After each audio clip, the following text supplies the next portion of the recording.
It's showtime. Hello, good evening, and welcome to the 23 podcast show. It's episode 26.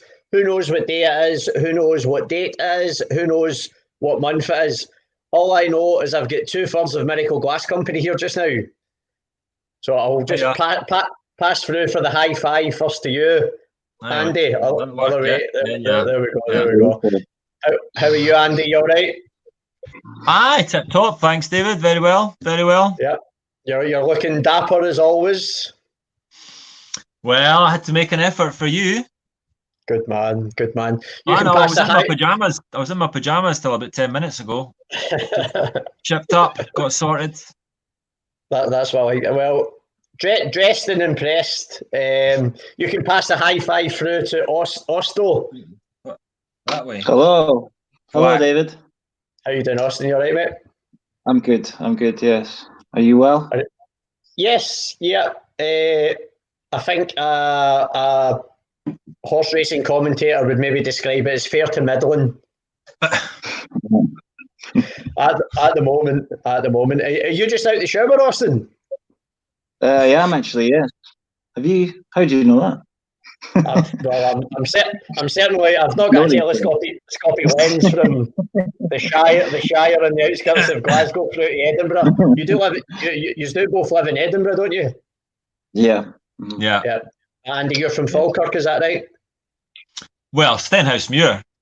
Stenhousemuir. Aye. Stenhousemuir. Sorry. That's all right.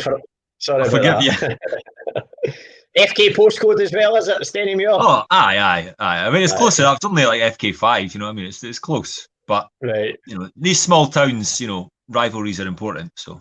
I know that well. I used to play juniors and we would be out and would play sort of juniors around that neck of the woods as well. And aye. Well aware. My wee sister lived in Denny for a while as well. Yeah. No, Denny's all right, actually. No, they're fine. She's back down here. I'm in North Lanarkshire, a wee village called Craigston, and she moved back to the coin-joined village called Muirhead. So just at this point of the show, thank you everybody who's joined us already. Give us a wee shout in the comments. Who are you? Where are you? Have you just had a shower as well, or were you in your pajamas 10 minutes ago? Let us know. We were chatting, as you'll know, regular viewers of the show, we just got to quickly go to our phones now and share the live link across our various pages. So whilst Andy and I are doing that for the 23 Universe and Miracle Glass Company, maybe Austen could recite his favourite poem or regale us with what he's been up to today. I don't know any poems, actually.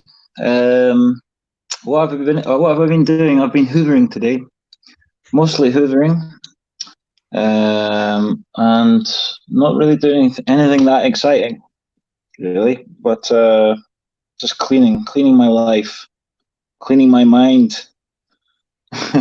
Yeah, I don't know. That's about it, really. Does your mind feel clear? It's getting clear. Each day it's getting a little clearer.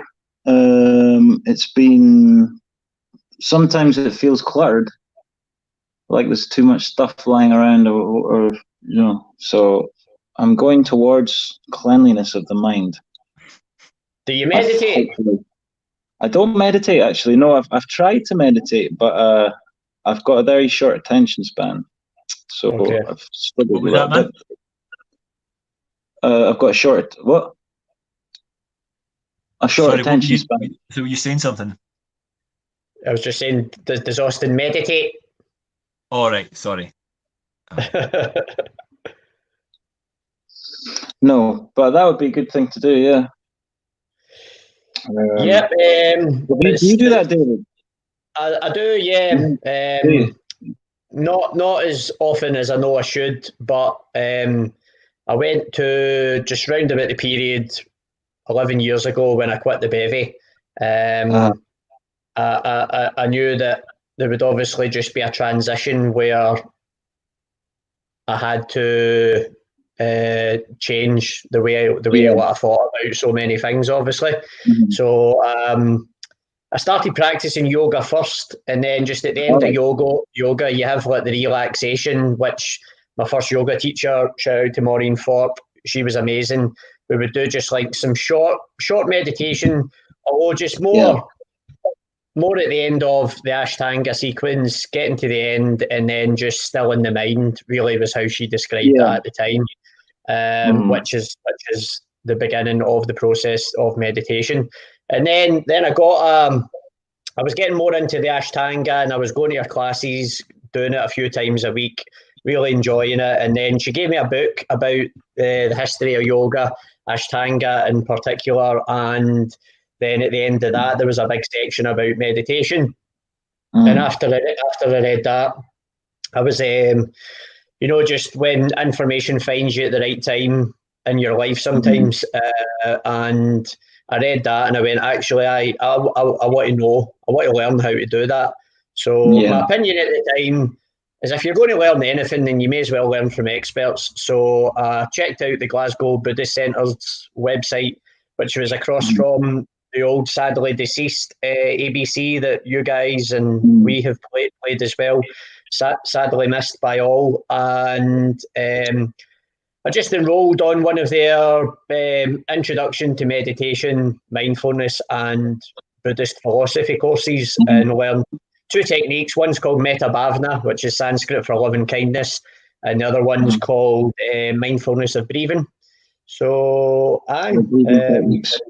since then, well, the mindfulness of breathing is just counting your breaths, which is what you focus on, because it's kind of like there's a misconception with meditation that you've got to completely clear your mind of any thoughts, and whilst you can sometimes attain that state, or that state of emptiness in your mind, it can be difficult, and that's not essentially the process of meditation. It is just to like still your mind and calm down your thoughts, and then just get more control of that. We are now joined by another third of Miracle Glass Company.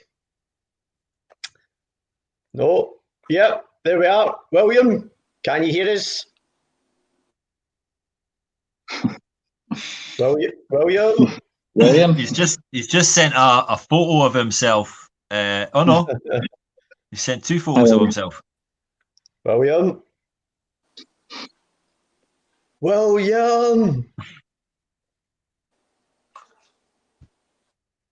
Do you want to ping him a wee message? I guess he must know he's on mute, or I can't hear nothing. Oh, there he is. Right. William, can you hear us, William?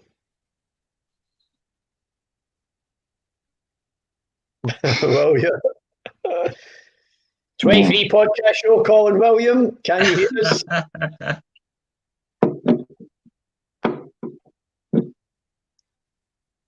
Don't think so. Don't think you can hear. Tell you what, just quickly, Andy. I know you. Right, okay. He's taking himself out just now. He's pressed off, and he's going to press on again and give it another go. Let's see. He's buffering. Let's see if the power of Yoko Ono can bring him onto the screen. Correct. Yoko. The power of Yoko compels you. The power of Yoko compels you. You are not here. This is now. Be here now, William. Be here now. Right, we'll give him another try. Hello? William?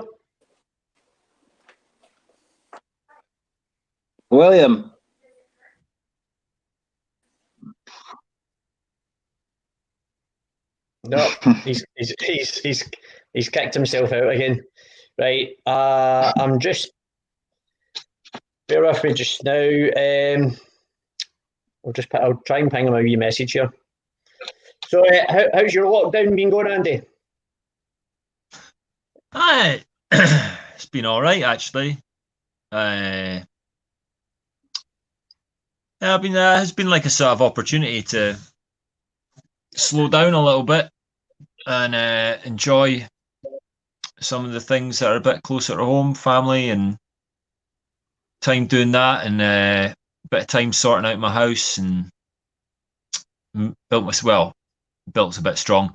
Made a wee sort of studio space up in my attic, so been getting to make some music and do stuff like that. So it's been okay. I know a lot of people have had a really hard time under lockdown, but I think just the way my situation is, it's actually worked out all right for me. So been just trying to appreciate that and enjoy it. And the tunage you've been working on, is that to become new Miracle Glass Company music, or is that just music that you're working on for another project or something? It's not. Well, I mean, yeah, potentially. I guess the sort of process with Miracle Glass Company is that we tend to maybe have a song. Sometimes we end up kind of writing stuff and jamming in the practice room, but more often than not, somebody will write a song and bring it into the group, and in a sort of fairly diplomatic, mildly psychic fashion, you kind of quickly get an idea whether it's going down well or it's not going down well, or it's like taking off and it's going to be a good one, or it's not. So from that point of view, yeah, potentially new Miracle Glass stuff. But I've just been writing, just whatever comes and mucking about.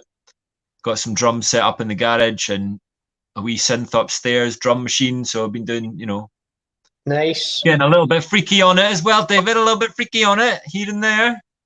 Yeah, you've been recording vocals along with it as well? Yeah, I have been, but that's been trickier because I'm in the attic, and quite often my little music sessions are kind of into the night, so can't wake up the sleeping cherubs, So there's been like sort of fairly hushed versions of vocal things going down. I really need to get a daytime where I can blast a bunch of stuff out and. Ringo's Good Night on the White Album. Now it's time to say.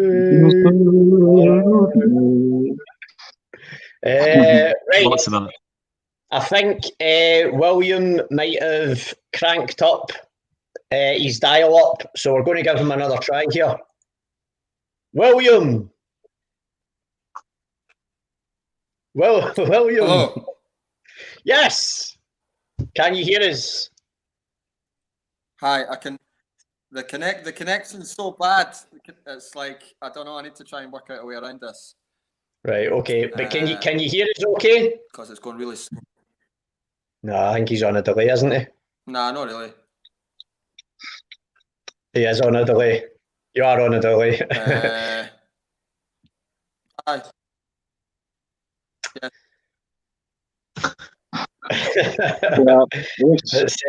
It's like the delay from the Apollo mission coming back to mission control at Austen.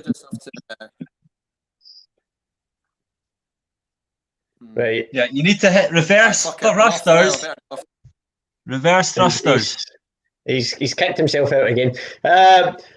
Give us a wee shout in the comments. We've got quite a few people on. Thank you for joining us. We've got Leanne. Hello, Leanne, up in Bells Hill.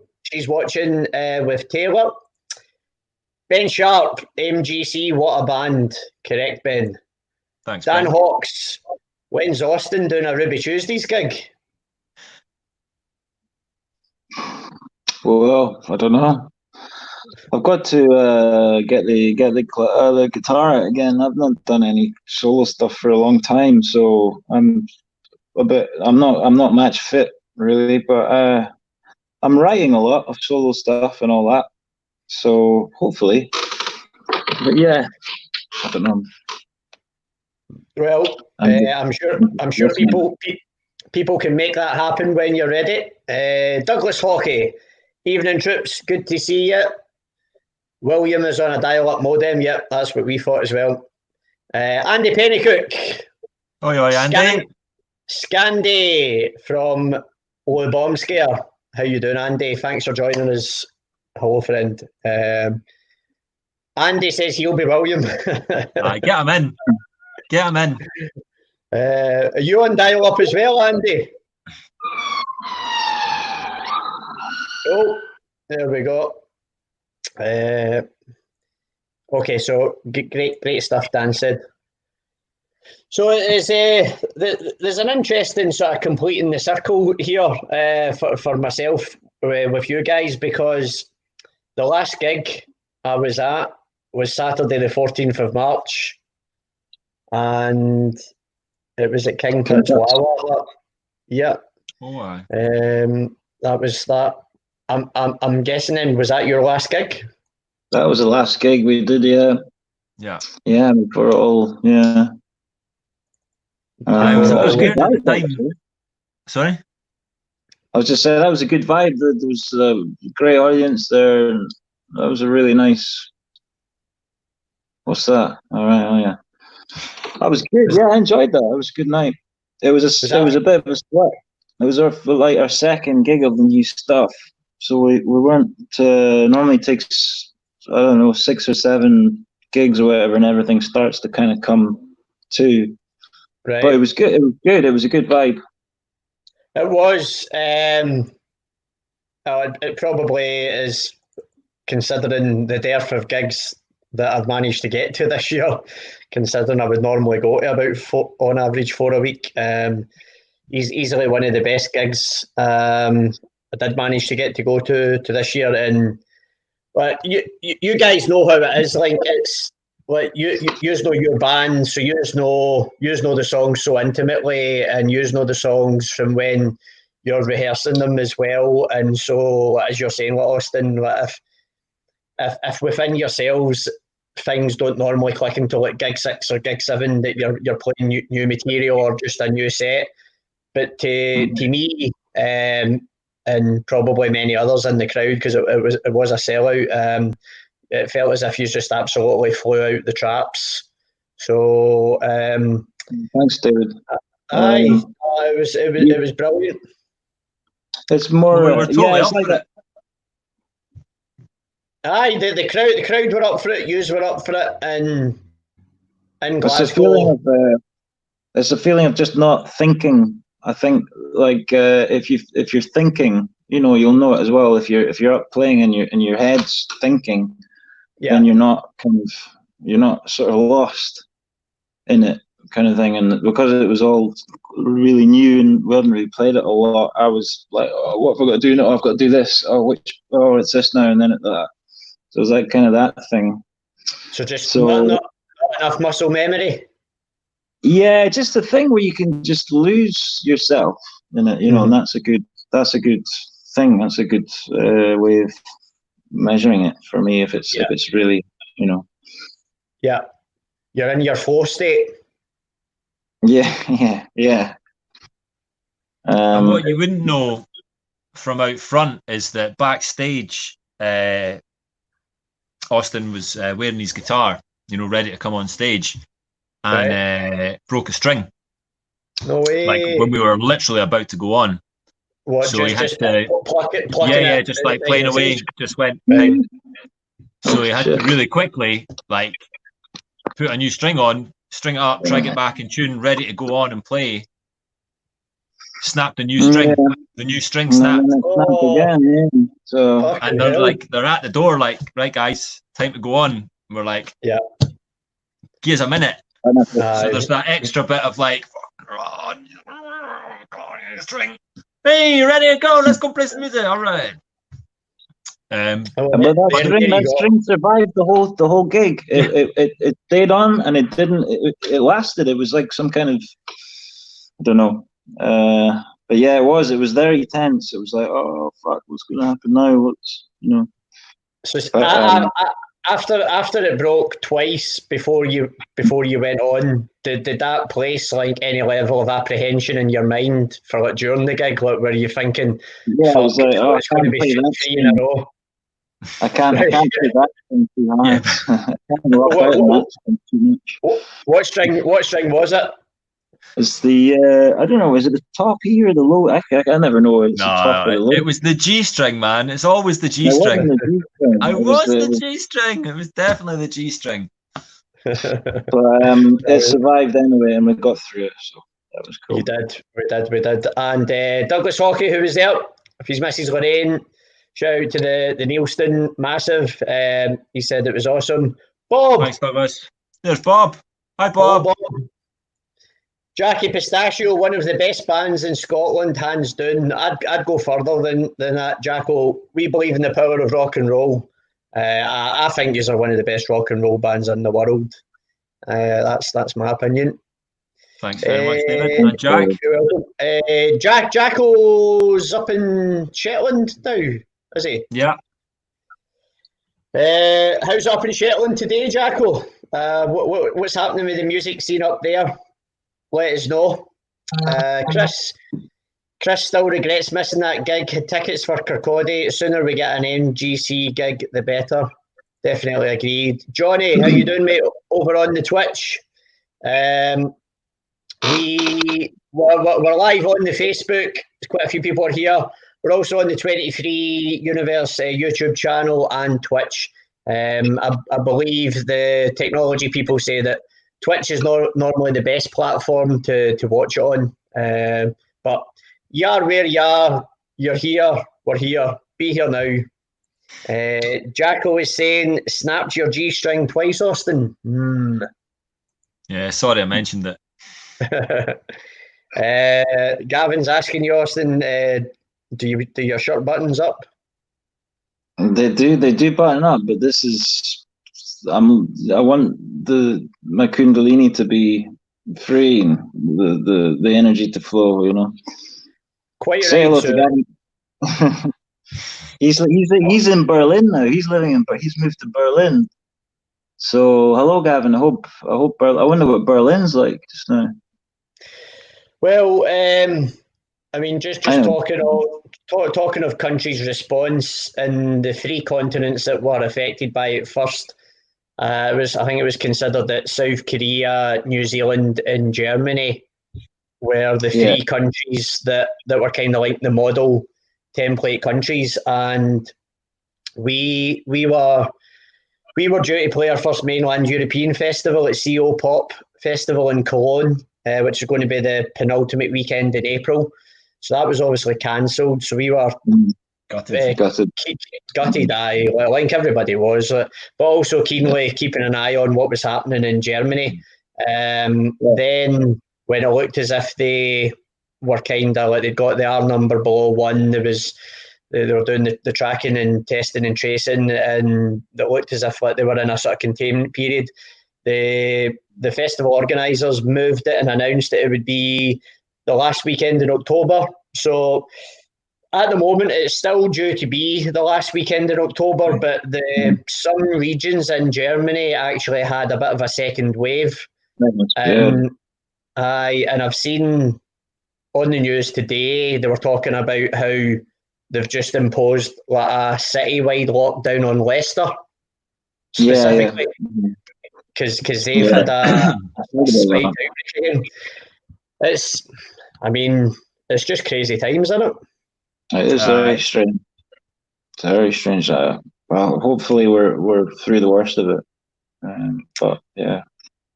Well, here's hoping. I think we've had 4 days in a row with 0 deaths in Scotland. Which that's a positive I suppose to focus on. Gavin saying some gigs have started in Berlin. That's good to know. Oh, Mary good. Grant, hi Mary. Thank God got to see you at King Tut's before lockdown. It was a brilliant gig. That's right. Mary and her husband Tony. They're the mum and dad of our guitarist Chris. And I was standing behind them. I should wear glasses, but I don't. Well, I sometimes do, but I just forget most of the time. So my sight's terrible. And Mary and Tony were literally like standing right in front of me for about 90% of the gig before I realised it was even them. Danielle Archibald, hi Austen. I've missed you. Hope you're well. Thanks for tuning in, Danielle. Hello.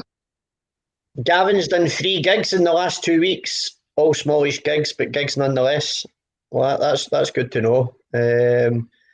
So is Gavin a musician in Berlin?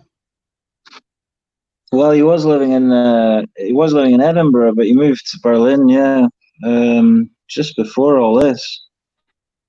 So yeah, I haven't spoken to him for 9 months or something. I went, yeah. Anyway, hopefully he's doing all right. He just left, you know. He just was like, right, I'm off. Right. I'm going to start a new life. So I think he's doing all right. So nice. So I was asking, is he referring to he's played? Is he a musician? Is he? Oh yeah, yeah. He is a musician. Yeah. Right, He plays cool. the double. Very fine sliding player. He's good. Well, yeah, he's good. We've obviously got you guys are in a Scottish band, a band based in Scotland. Clearly, we've got some other Scottish musicians watching and on the chat, and we've got many music lovers who have also joined us naturally to see what's going to go down. So I may as well share with you guys, because I've been telling pretty much everybody each episode that we've done. So just to bring you up to speed, like with where we're at just now in Scotland in terms of the potential for live music to return. Just going to the notepad here. There was a meeting between the Nighttime Industries Association and the government, and they cited, so I think there was a study done in the Edinburgh Playhouse. Now you guys can correct me if I'm wrong. Is the Edinburgh Playhouse roughly about 2,300 capacity? It's a theatre anyway, isn't it? No, sure, but that sounds probably about right. Aye. Right, okay. So William they done a thing. Right. William, he called me young in it.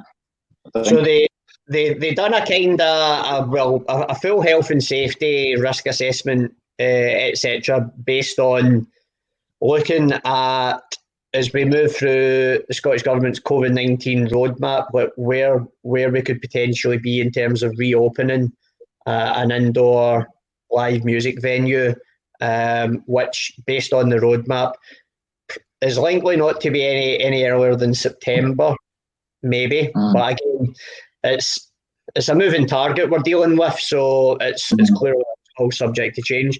So at the moment, see, so in the study they done, based on 2 metre social distancing, an indoor venue could only reopen at 12.5% of capacity, which we know is commercially unviable for anybody. If we keep it contained, the R number continues to come down.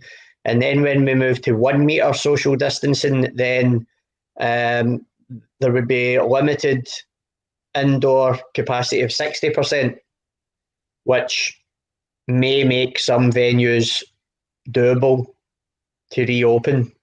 But obviously it's not King Tut's in the 14th of March, is it? Aye. But I mean, that's, like what you're talking about there, 1 metre social distancing. Does that mean that, like, there's some boxes drawn on the ground and you can't move out it, or it's all got to be seated and you can't move? Do you know what I mean? It's like, I find I find it all very strange, the idea of social distancing in a venue with other members of the public, and like in a pub. I mean, I think it's pretty crazy they're opening pubs down south before they're opening theatres. What was it? I read a kind of spoof thing today about, like, sort of saying, no, you can understand why they're opening pubs before they open theatres, because, in the theatres, the crowds get really rowdy and they tend to sort of move around, from seat 21C down to 18B, and then, end up sitting on somebody's lap, and then they've all had so much to drink that they go and throw up in the bathroom, and then they fall out of the venue, and, like, there's people getting up on the stage. But obviously in pubs, everyone's just very calm and civilised and just sits, and you're like, it's a good point, actually. Theatre's like made to social distance. You go in, you have 2 or 3 seats empty between every seat, and everyone can go to the theatre and really enjoy themselves. Pubs. Yeah. What?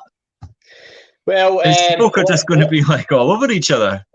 I mean, like many things, follow the money, and where did the government get a lot of their tax receipts from? Tax and alcohol, and people are clearly going to want to just sit. They've obviously, somebody's crunched numbers somewhere and realised that a pub demographic will be spending more per head behind a bar, especially after this or coming out of this, than a theatre going demographic would. It's becoming as clear to me as that, in terms of what they're deciding to reopen. Let us know your thoughts in the comments. Got a few more people. Jacko was just saying they're up in the Shetlands. It's bloody cold. Lots of online gigs via Mariel. Thanks. Clearly see I'm not joking about the eyesight. Mariel. And Shetland Buskathon Food Bank fundraiser to keep us all entertained. Check them out. Hoping to get the MGC and Mustard Boys up once we go back to normality.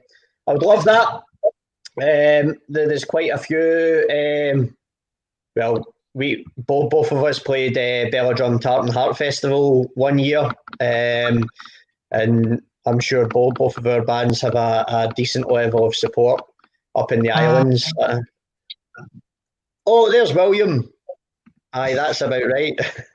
There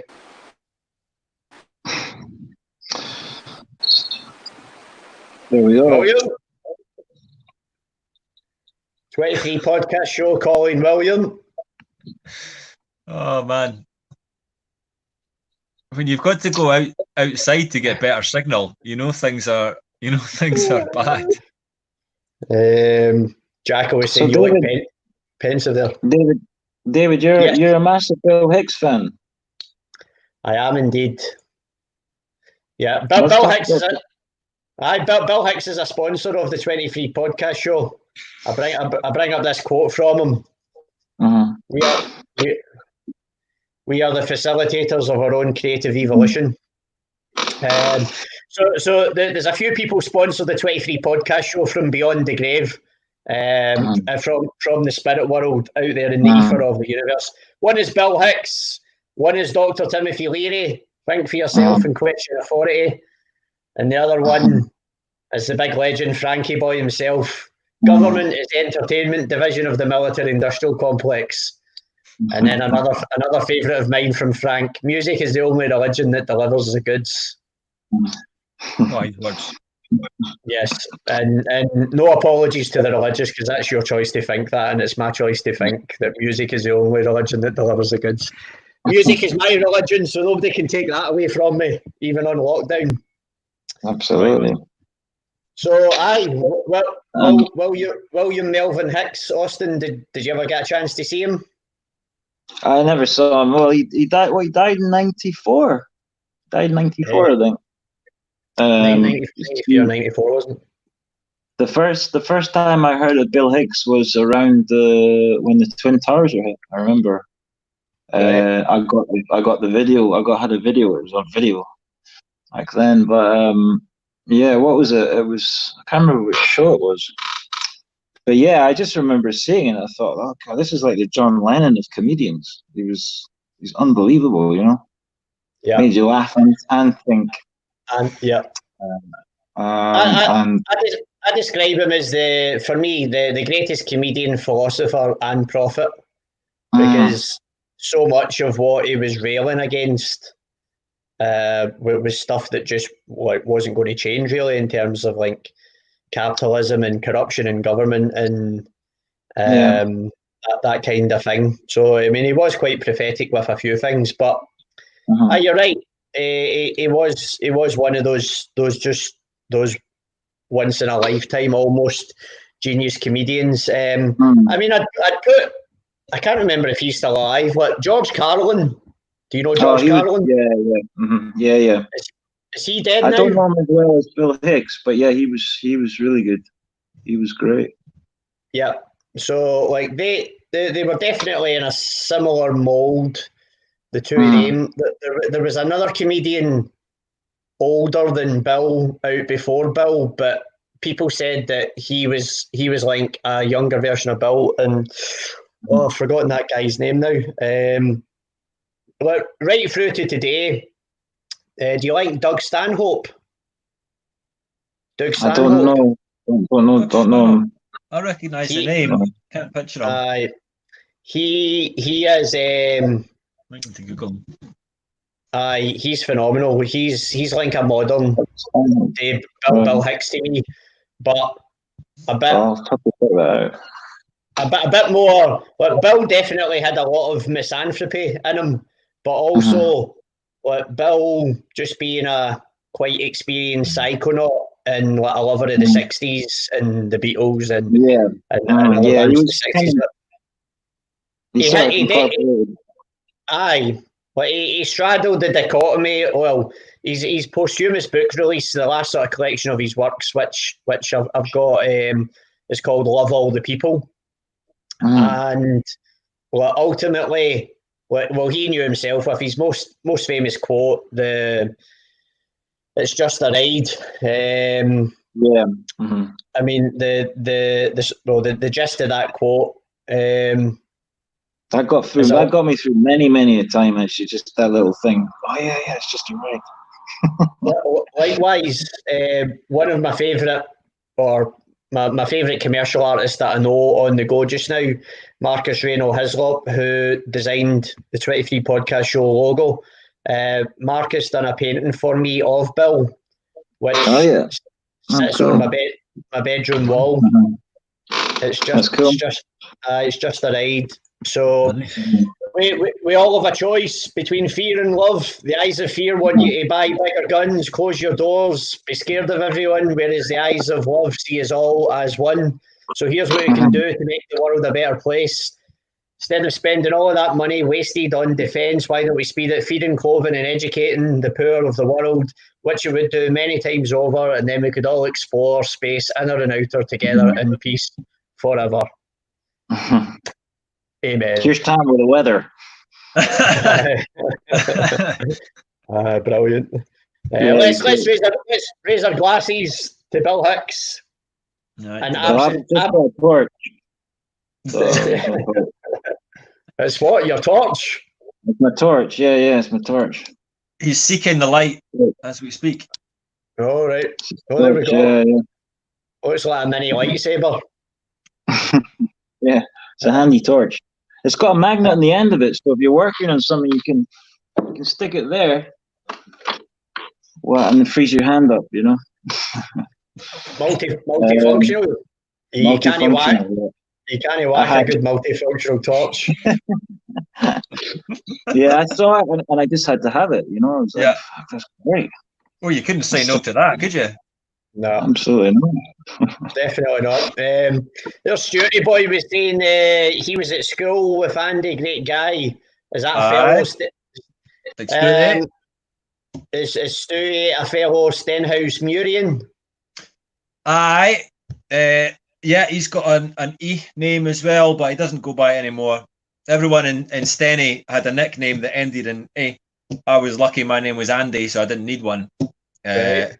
He was Bruni, Addy, Teeny, Davy.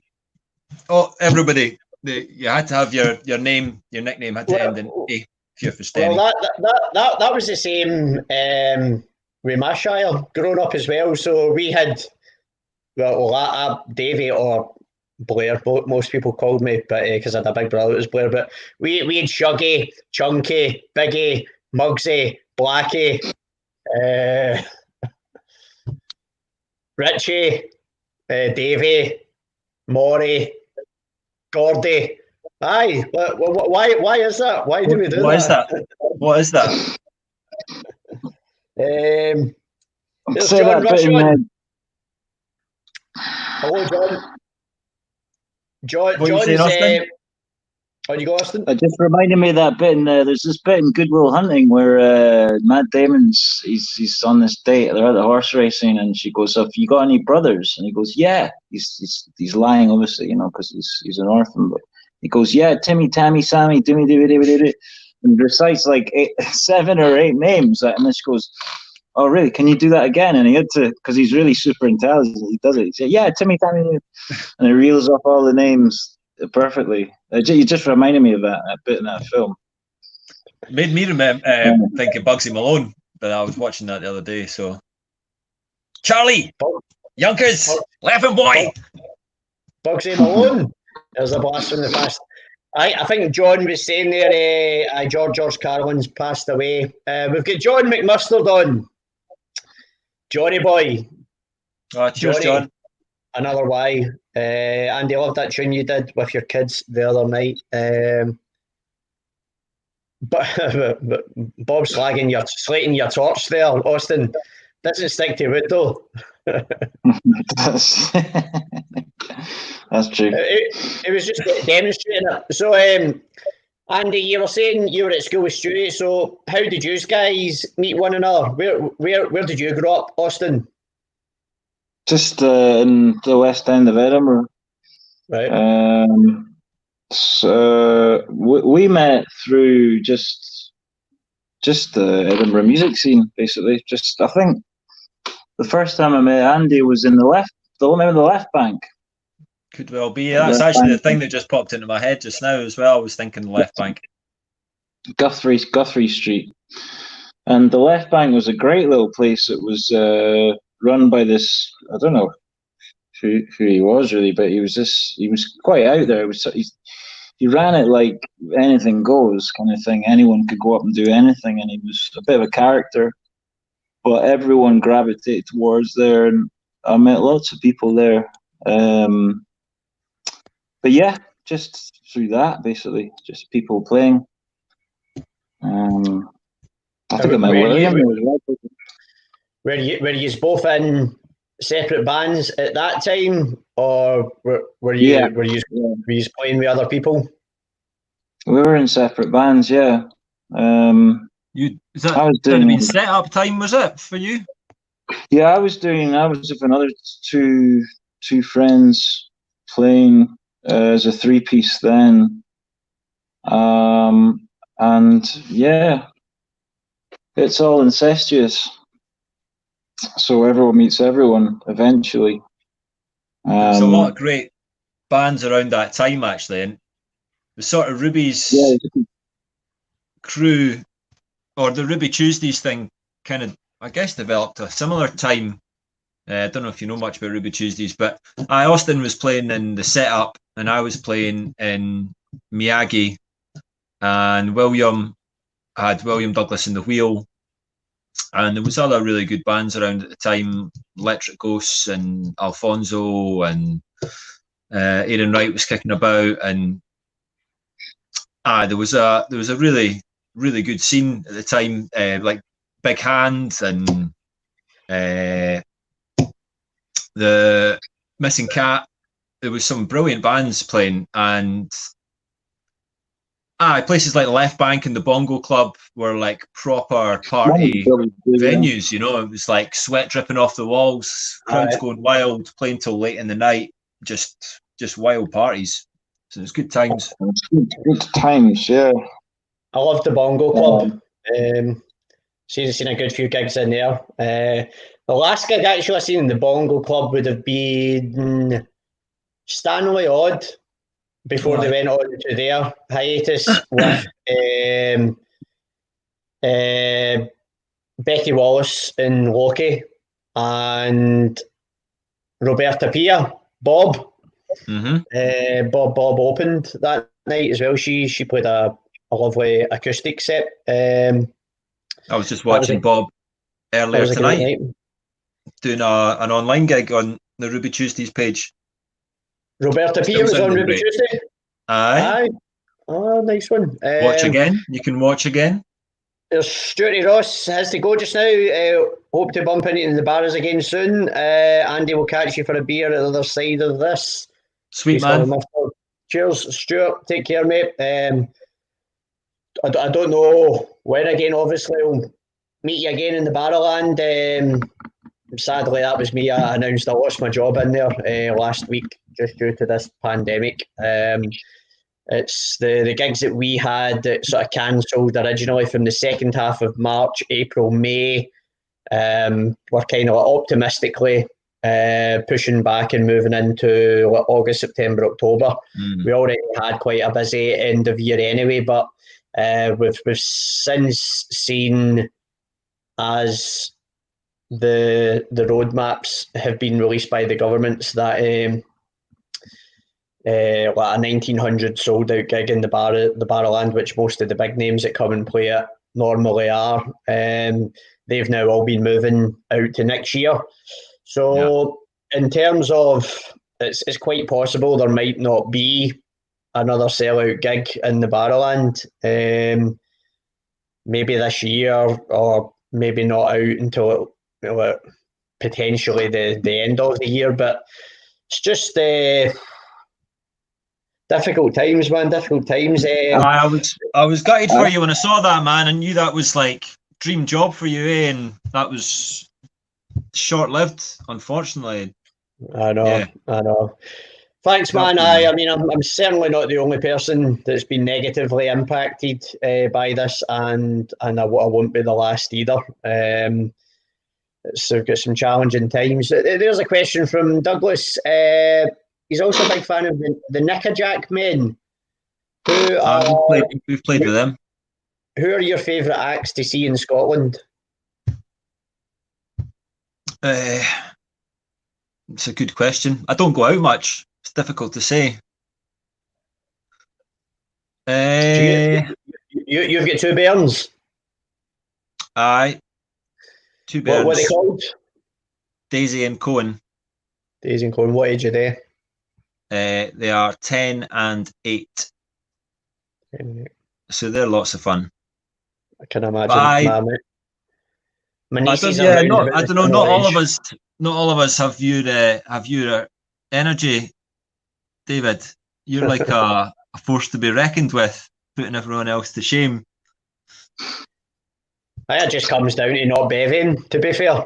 Yeah. And I've not owned a TV since 2012, so music pretty much is exclusively, well, not exclusively. Sometimes I watch some stuff on my laptop or whatever, but if it's a gig on, I'm only a 15-minute drive from Glasgow.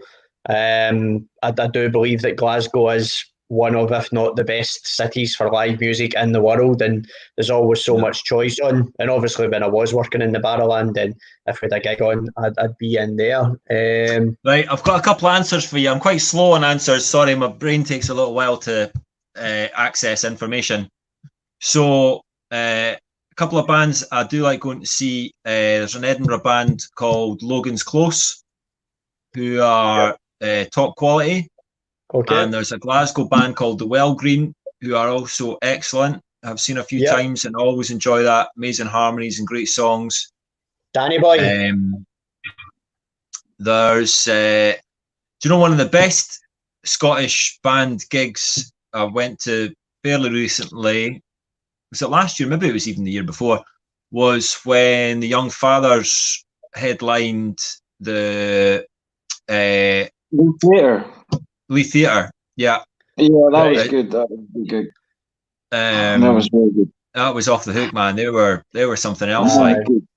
They're phenomenal. Deserved winners of the Mercury Music Award. We also played with them at Wickerman Festival 2014. So shout out to Che Woodman, who booked us for the amazing Solace tent down there. And it was ourselves, then Hector Berserk, then Young Fathers. What a lineup.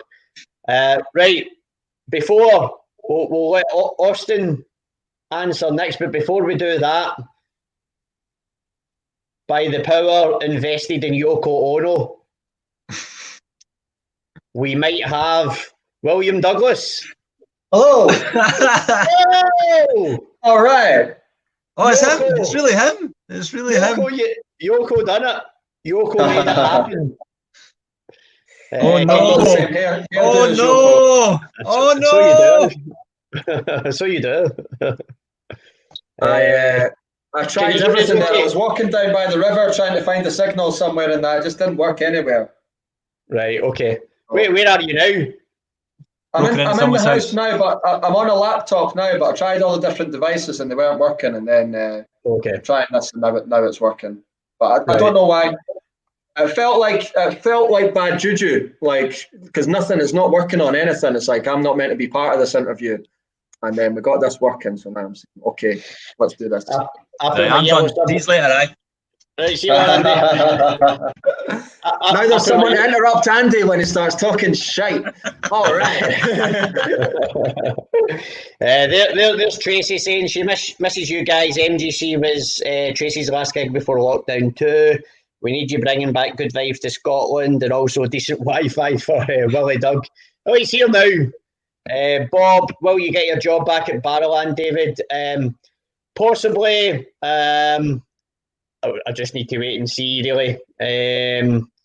It's going to be a testing period. John, Logan's Close and Well Green are both great. Tracy Phil's Young Fathers are awesome. Scott, yes, lads. Thanks for joining, Scott. So that's Scott for Logan's Close. Oh, is it a nice one? Thanks for joining us, Scott. Actually, I'll just line up. I'm all for sharing creativity, and at the moment, obviously a lot of people are spending a lot more time online, so it's good to be following and checking out everybody's social medias and stuff and helping other artists out with that. So I'm just giving Logan's Close Facebook page a share in the comments. If you don't know them, give it a wee like. Check them out as well, please. So, Austen, who are your sort of favourite bands in Scotland that you've seen of late? Well, I don't know. I think Andy's probably called that one. My brain's not good at this either. Don't know. I need to think about that. Come back to you. Come back to me on that. I'm trying to think. What about yourself, Willie Doug? I'm thinking I've got to join in with the old. I feel a bit the old one out, yeah. MGC style. Favourite bands just now in Scotland? Just highlight bands that you've seen over like the last year in Scotland. Okay, so one of the last gigs I went to was, other than ourselves, was Logan's Close at the Caves. Right. And I had a really good night at their one, and they walked on stage to That's Amore by Dean Martin, which is like what I would listen to if I was going to eat a pizza or do something Italian style or something. So it just put me right in the mood for the gig, and I had a really good time at their thing. And I think they're guys who get better and better as they go along. Like they started out like the young Beatles, like 62 Cavern style. And now they've got a new drummer who's kind of cool, adding a psychedelic element to what they're doing. So they're improving all the time. So I would say Logan's Close. Nice one. Okay, well, we've had just over 50 minutes worth of chat. Obviously, there is music included throughout this, musical interludes for us to top up our beverages as well for us on this side of the camera. So we'll chat on the other side of this first video that I've got lined up. We'll certainly have a chat about MGC1. Now, is it MGC2 or MGC squared? E equals MGC squared. Yeah, right. That's what Einstein said, right? Yeah. So is it MGC2 then? Yeah, MGC2. Yeah, it's number 2. That's what it says on our guy Tommy, who was helping us design the cover, he, like, when we did the little 2, he was just like, I need, I can't make, they didn't want the big 2 again. Once he'd seen the little one, he needed it to be like that. So, but it was always intended to be MGC2. But we knew, the record company guy was saying people will think that it's MGC squared, and you've just proven that true. So, I was just saying it for a wee jokey joke. I did know anyway that it's MGC2.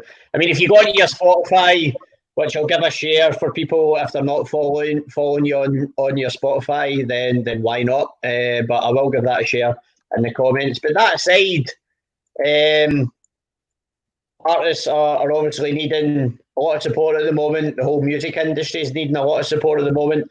So I'll just give the Medical Glass Company Bandcamp a share. So they've got their back catalogue on there, CDs and vinyls, I believe, T-shirts as well. Am I right? There's no T-shirts on the Bandcamp. I mean, you get T-shirts on the website, not on Bandcamp. Okay, on the website. I'll find and mugs. You can get mugs. Mugs as well. Aye. Get no, one like mug. ones you drink. Don't be a mug.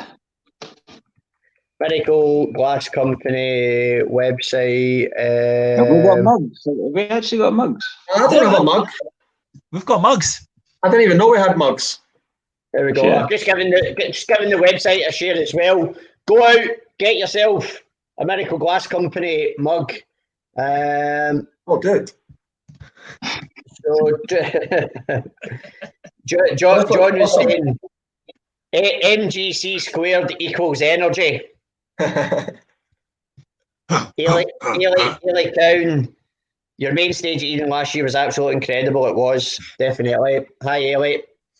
Thanks for joining us. Thanks, Haley. Brilliant Have Mercy Las Vegas. So one of my favourite videos from the new album, MGC2, is Mary Mary. And do you want to give us a wee preamble? We'll watch that. Somebody want to give us a wee introduction to who came up with the idea and stuff like that? Or actually, for those who haven't seen it, let's not give it away because it's quite a definite narrative to it. So I think we should just watch it first and then talk about it afterwards. He's cool with that? Cool. Mm-hmm. Right. Okay. Tracy. Are you going to play the whole thing? Are you playing the whole thing, David, or is it? Yeah. We'll play the whole video. I can share it. You'll see it on your screen. And okay. I don't really like to watch the videos or anything, but yeah, you go for it. I'll go and get it to you. Right. Well, I'm just going to walk and switch my kettle on as well. I've seen it a few times. So, okay. So we're about to watch Medical Glass Company, Mary Mary, and it's just over 4 minutes. So we'll see you on the other side of that. I will just mute all of us. Enjoy the video, and we'll see you in a few minutes.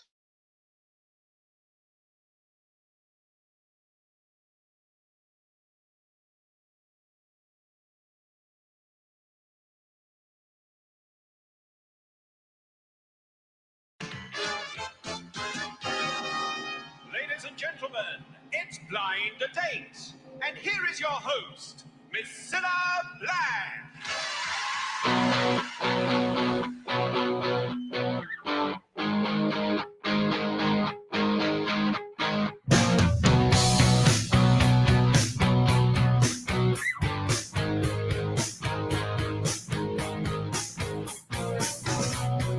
Mary, I can't change how I feel.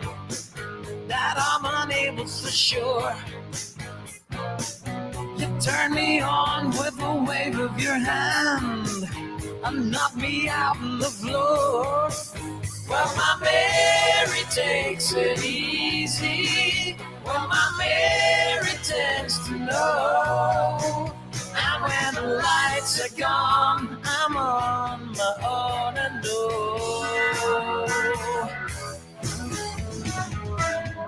Careful, Mary, it can make you feel mad. Taking it up the hits. Downstairs, two lovers driving each other mad. 'Cause love is falling to bits. Well, my Mary takes it easy. Well, my Mary tends to know. And when the lights are gone, I'm on my own, I know. Yeah.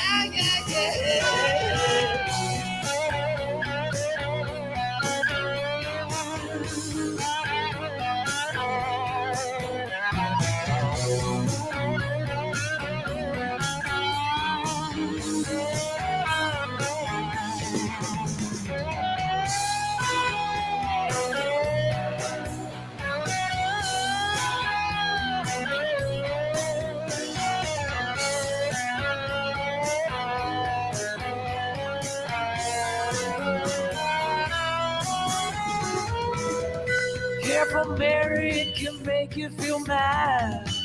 Taking it after hit. Downstairs to love it, 'cause love is falling to bits. Well, my Mary takes it easy.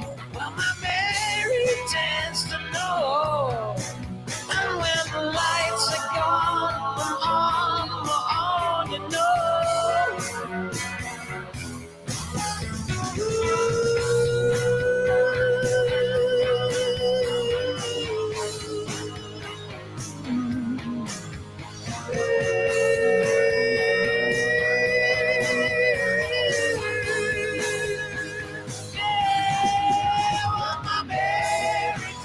It easy. Yeah, my Mary tends to know. And when the lights are gone, I'm on my own, you know.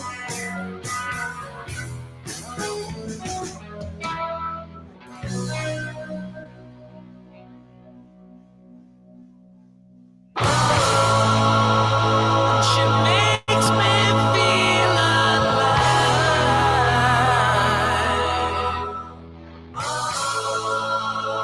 It's the world I can't deny.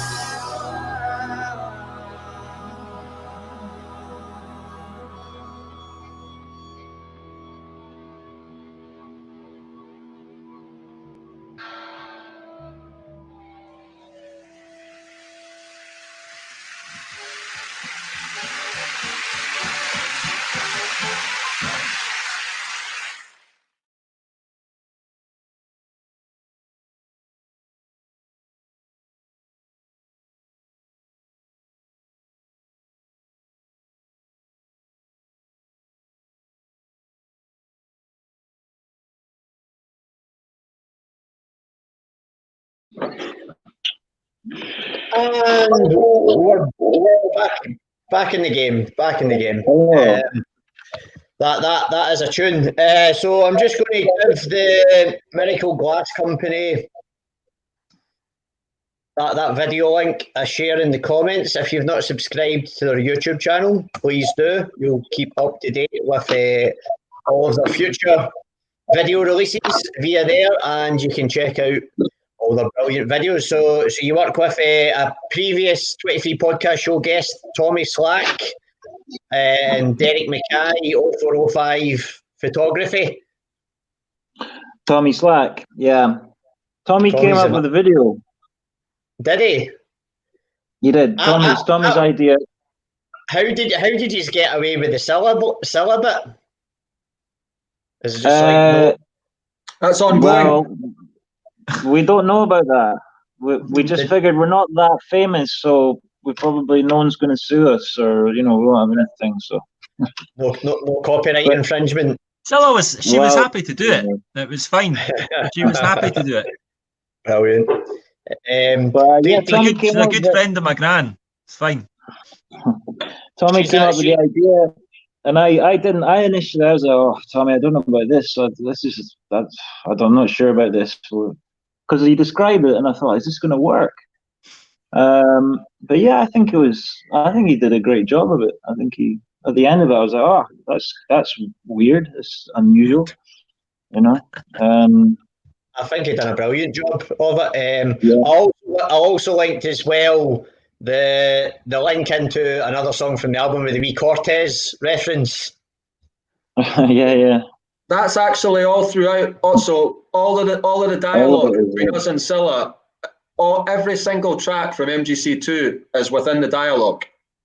Right. Okay. Yeah. There's about 10 or more Easter eggs in there for anybody who wants to go watch it again. Nice one. I like it. Talking of Cilla Black, do you know the story about when the Beatles went to visit Elvis at Graceland?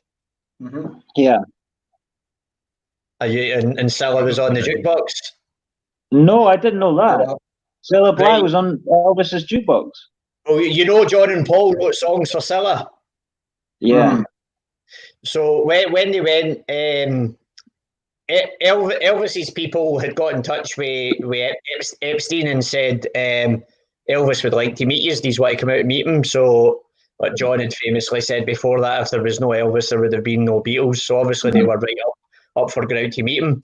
But when they went out to meet him, he was in a bit of a pharmacological induced stupor. Is probably the best way to describe it. He was in his sort of like fat reclusive phase where he's probably taking all sorts. But anyway, he wasn't like the most talkative or anything like that, and he was just like when I'd read the experience being retold, they'd said that he seemed quite distant, and it was just like it was almost as if like it was they were unwelcome once they'd arrived, even a lot had been arranged from his end. So anyway, like he just said, well, why don't you just go and put on some music and have a look at the jukebox or whatever? So they went over and they were flicking through it, and they were just like kept on flicking to see if they could find any Beatles songs, which sadly they didn't, but they found the Still a Black song that Step Inside Love. It must have been that, that they dropped. So, fuck it, we'll still stick some Still on. Right, Elvis, you as a royalty for that. Give us our royalties. So I heard a funny story that well, it wasn't funny, but they said to him, "Oh, so what are you doing? And why are you not making any rock and roll?" And he said, "Oh, I've got into this making movies business or whatever." And apparently, as I think it's John as he left, he says, "Well, if you make one like the Sun recordings, we'll buy that. As in, we won't buy anything. We've not bought anything you made for however long since the Sun records," which is quite a big thing to say to Elvis. Your records suck. Your records are shit, like, because you've gone in. But that was the thing, and it was John Lennon who said it. John Lennon was the guy that had the kind of the balls to say that to Elvis Presley. If anybody was going to say it was a steep downhill for Elvis from there. He basically just plummeted. His confidence was shattered. Yeah. Well, whilst we're on the subject of the Beatles, it's not been a secret or anything, but just to actually explain why the 23 universe, the 23 podcast show is called what it is. So on the front cover, as you guys know, I do like the colour yellow, and on the front cover of the Yellow Submarine, for reasons that have been hotly debated over time, the number 23 is in front of the Blue Meanies. The Blue Meanie there. Mm-hmm. So when I was thinking about what to call, so the 23 podcast show started in the real world. We filmed episodes of it in the Barrowland Ballroom and in our Crown Point studio, the very first ones were. And then when you've got an idea and then you go to Facebook and you have to search and see whether somebody's already got what you're thinking in your head. And then there were a few of them that were already taken. But I was sitting just listening to the Beatles as well, and then all across universe came on. And I swear, 23 in universe, and then just searched Facebook and there was nothing for that. So it's thanks to the Beatles that this show and our Facebook page has got its name. So it's great to see that the mania David, continues. Yes. Have you read Cosmic Trigger or anything like that by Robert Anton Wilson? I'm a big fan of Robert Anton Wilson, yes. Yeah, I thought so. So it's not just the Beatles cover, because they talk about, they created a whole cult around the number 23 just, for the sake of it. They did indeed. I still quote Robert Anton Wilson when I'm like trying to explain to my son why not to believe everything that you hear. Because it's like, it talks about how everybody's got a belief system. So if you accept, like, say, a communist belief system, then you will start to see the world that way if you truly accept it. Or a Christian one, or a Buddhist one, or whatever. You'll start to see the world in that way. If it's Buddhist, life is suffering and all that. But so what they decided to do was pass out the information that the number 23 was significant. So they spread lots of articles about how it keeps on popping up through history and things like that. And a lot of it was all made up. But now you have things like this, the 23 podcast and all that. It has become significant. Yeah. Through them taking an insignificant number and making it significant. So it's a very interesting book, I think. Yeah, it is very much so. I mean, I was first introduced to Robert Anton Wilson by reading the Illuminatus trilogy. Yes. And I mean, just Anton Wilson, so he was a contemporary of Timothy Leary's as well. Robert Anton Wilson. Question everything. Yes, indeed. And he also, they decided that it's kind of like, as like an Operation Mindfuck against organised religion, they would start their own religion called Discordianism, where they then placed Eris, the goddess of chaos, as their goddess figure within Discordianism that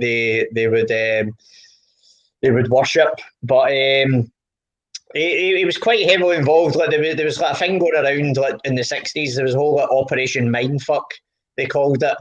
And it was kind of they were using like various different guerrilla art techniques against the establishment, because they believed that the establishment were waging war on the whole counterculture movement, which a lot of that has actually now been investigated, and so much of it has been proven to be true.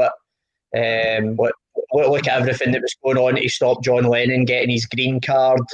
I mean, recently there was a new book came out about the Manson murders and the Manson family, where it's basically like this guy has investigated Tom O'Neill. There's 3 hours of him on the Joe Rogan podcast talking about the 60s and how the CIA had basically got a hold of Manson at a young age and turned him into like one of their MK Ultra slaves, but then they were using him to basically be what destroyed the peace-loving hippie movement of the 60s, because, again, just to quote Bill Hicks, what are we going to do when what's the military-industrial complex going to do once we realise we're all one?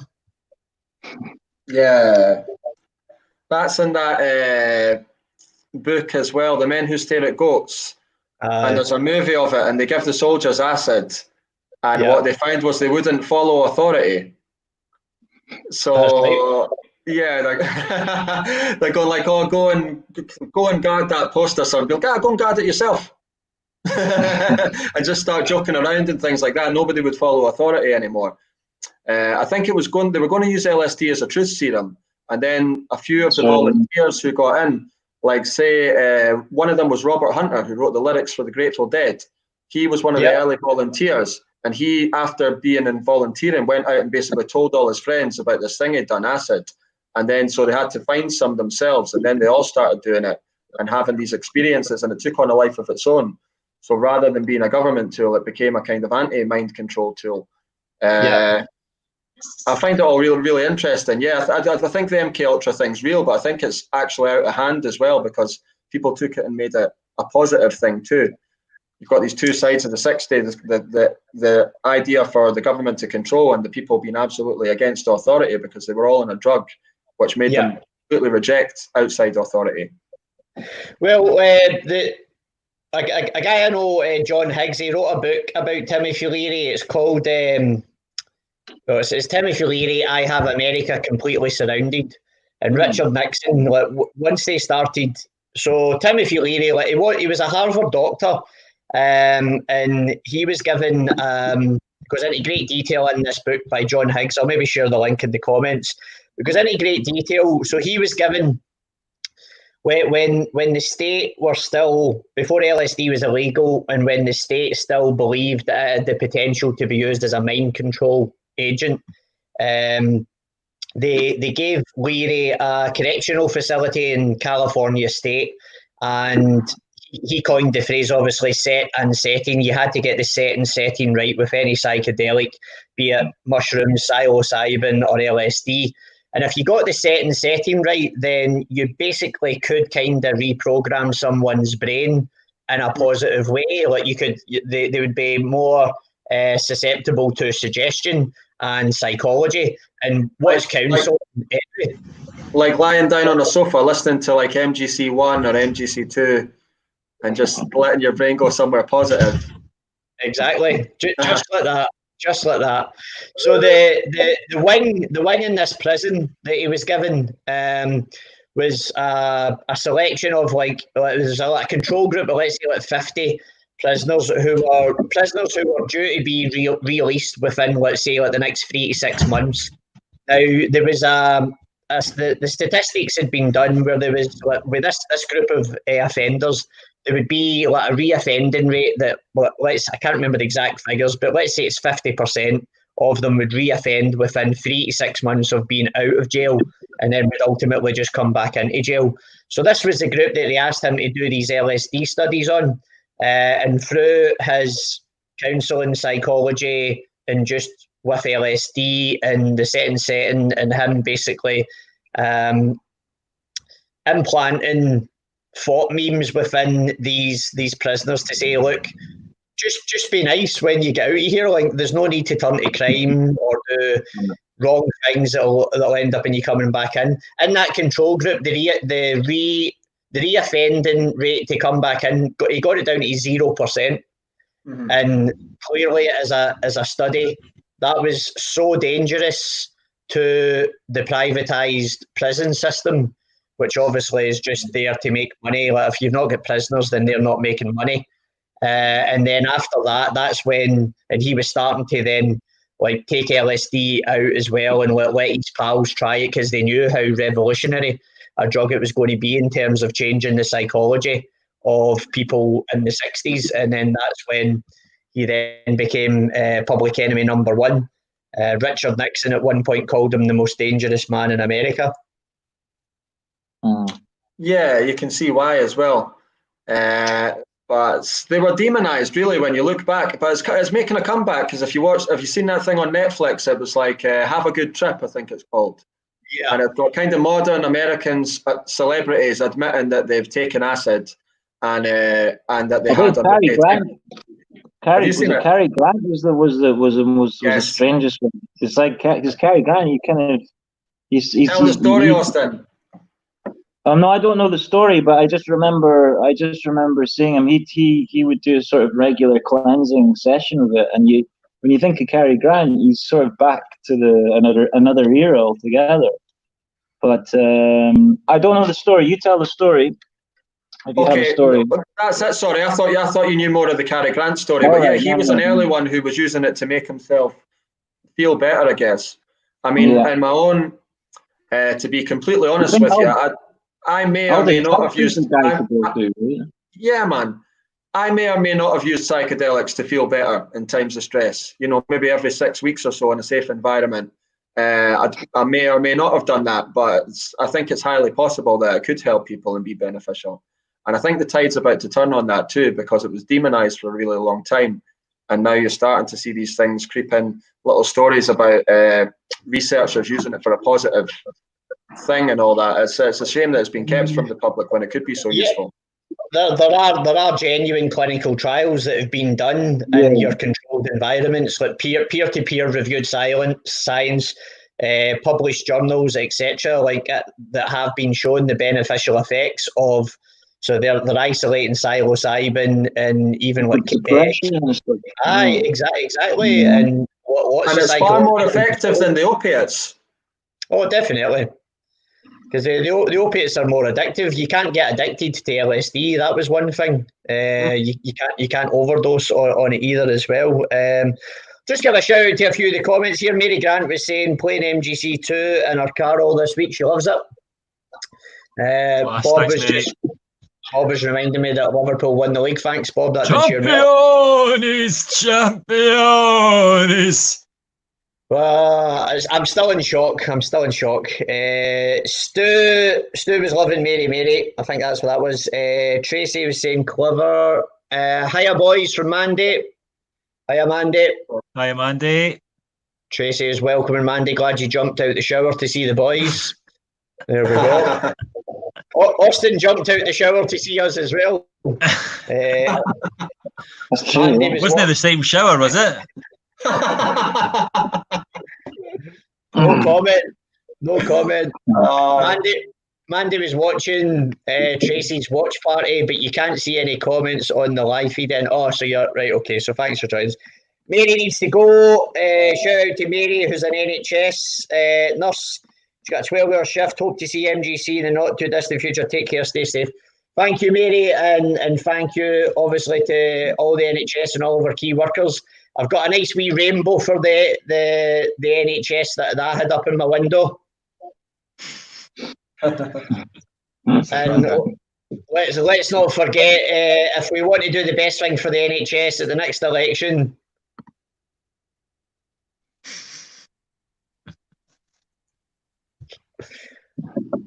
who else have we got in the comments? Tracy, during COVID, Austen has become Oslo. There we go. Great to see Willie Doug making up for lost time. What a fab wee gabber you are. Andy. Could you not see the panic on our faces when he wasn't here? It's like, oh no, what are we going to have to talk? Oh no. I felt so bad for them. I was like, oh, I'll let them down. Whilst you were off, Willie, I'd asked Andy in Oslo where they met. So why don't you tell us how you first met the guys? Yeah, hopefully our stories match up. I would have met all of them at some point in the Left Bank in Edinburgh. We all used to play there in different bands. And then we all went through a night called Ruby Tuesdays as well. So that's probably where I got to see more of Andy's drumming and actually get to jam with him. And I respected the style. Always had a really great time whenever I jammed with Andy. And Austen just... I remember going back to his drummer from his band's house, who Austen shared the house with him, and Austen was in bed sleeping, and we came back for like a big drink, me and this guy Gus, and he played me some of Austen's stuff on a tape that Austen had been writing, and just think I didn't know him as a songwriter, and I got really impressed by his songwriting, and was already impressed by his guitar playing. So with us, it's kind of like we all knew each other on the scene 5, 6, 7 years or so before we got together, but I think there was a mutual respect that maybe drew us together. So that's how MGC started to come together. Nice. And stuck to the script perfectly there, William. Nice one. I know, I've been practicing that all week. Brilliant. So MGC1 came out in 2018. Is that right? Nah, 27. It was 2017, wasn't it? Or was it even the end? No, it's 2016. It says on Spotify. The end of 2016. It was like December 2016. Right.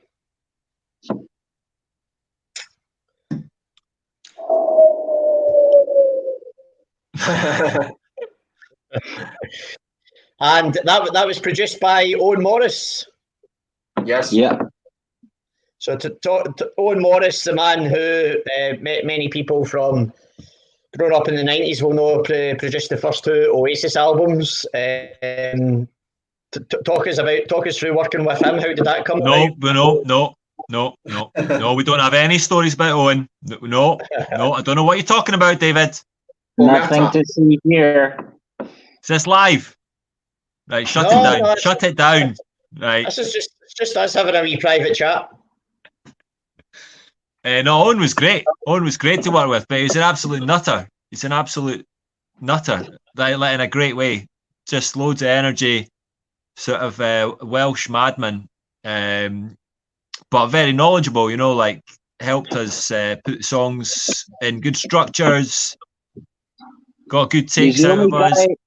He's the only guy I've worked with who encouraged me to do more guitar takes, which I thought that's good. I've never met anyone who said that before. Give us another one.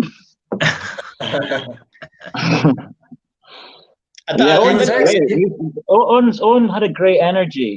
He's a great person to work with. That you go in the studio and there's an energy, and it makes everyone want to work. You know, that bit much harder. You know, so he's great. I suppose that's what you want. A good producer will find that extra level within you. Yeah. Absolutely. And if he's in a good mood, it's just the whole session's fun. It's more fun. Yeah, it's good. That's all I can say. If you want to compare the two albums, how we made them, I think MGC2 is a step up from MGC1. But was it more fun to record than MGC1? Probably not, because we had Owen there and it was just an amazing laugh. I've got really good memories of making MGC1 and I loved making it. Where did you make it and record it? Savage Studios in Glasgow. Right. Yeah, it's gone now. It's no longer, yeah. So was Owen just travelling up from Wales to Glasgow to work with you guys? No, Owen lived in Edinburgh at the time. I think. Yeah, he was living. Owen's best mates with our manager. With Bob.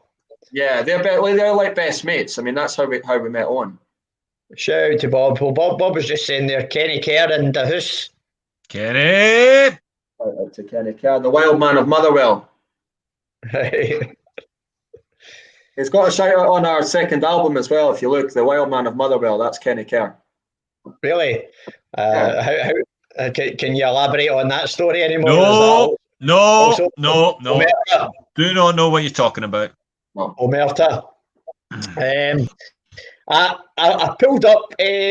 I think just whilst we were talking about, do you know that there's actually just a very short video of the footage that was filmed of the British soldiers on LSD when they were out on an army exercise. Would you like to see a minute or two of that? Right, sure. Yes. Right, okay. The black and white one. Yeah.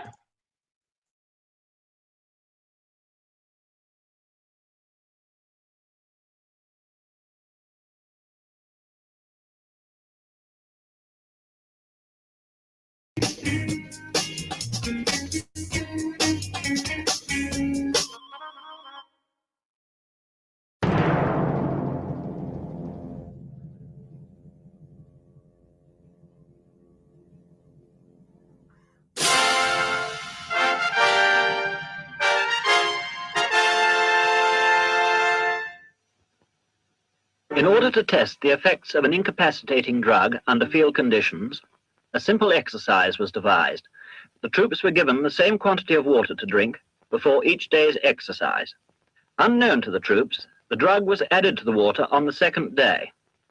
The drug was given orally to the men in the hospital ward at 11:15. And they immediately imbust, arriving at the exercise area 10 minutes later. At 11:40, the first effects of the drug make their appearance. The men no longer take cover, they relax and begin to giggle. At this time, one man is more severely affected than the others, losing all contact with reality, dropping his rifle and becoming unable to take any part in the operation. In fact, he has to be withdrawn from the exercise a few minutes later.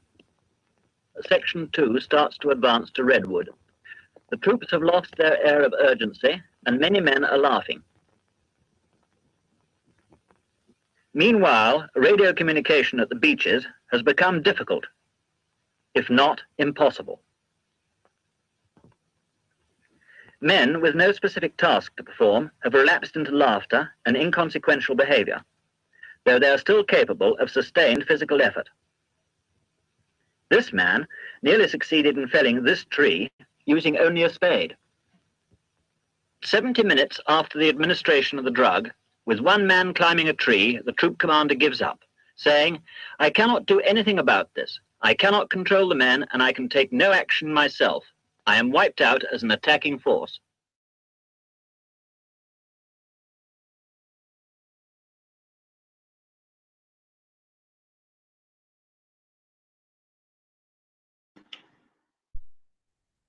That's fucking brilliant, isn't it?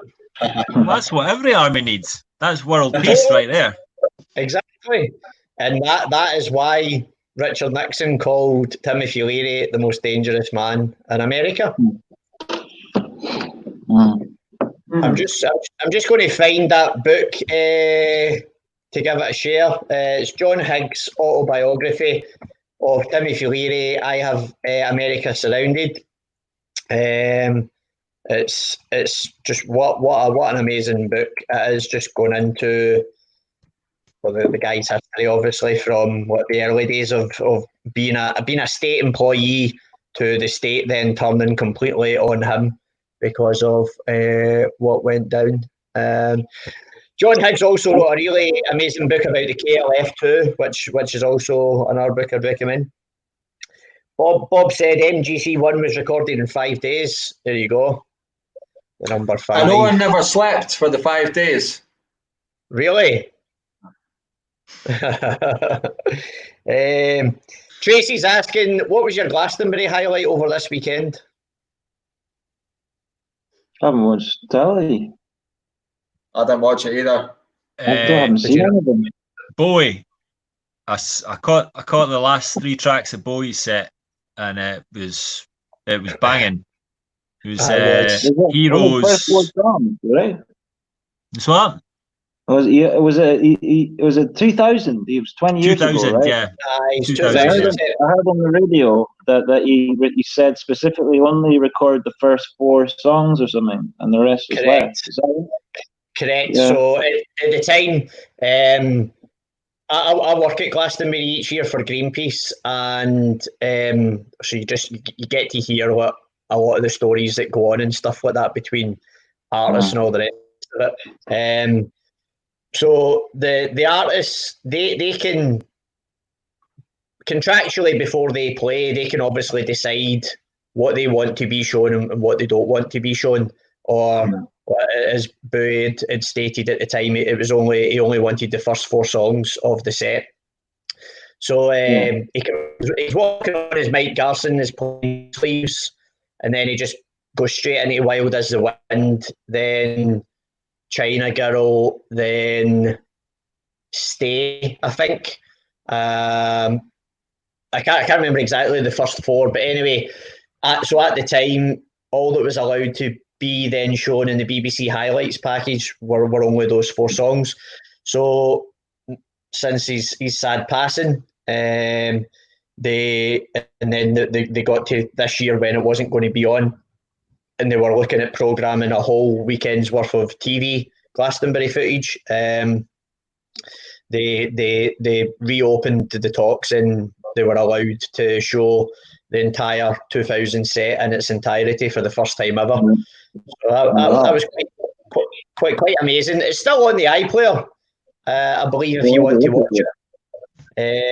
Another highlight for me, actually, I was there last year when The Cure played the closing headline set on the Sunday night, and that is one of my all-time favourite Glastonbury sets.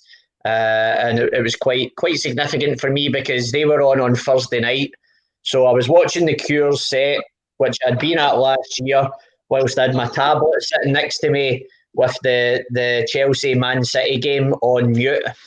And that was that. So I was watching The Cure as Liverpool won the league, and that was a beautiful moment for me for the first time in fucking 30 years. But I'm still in shock.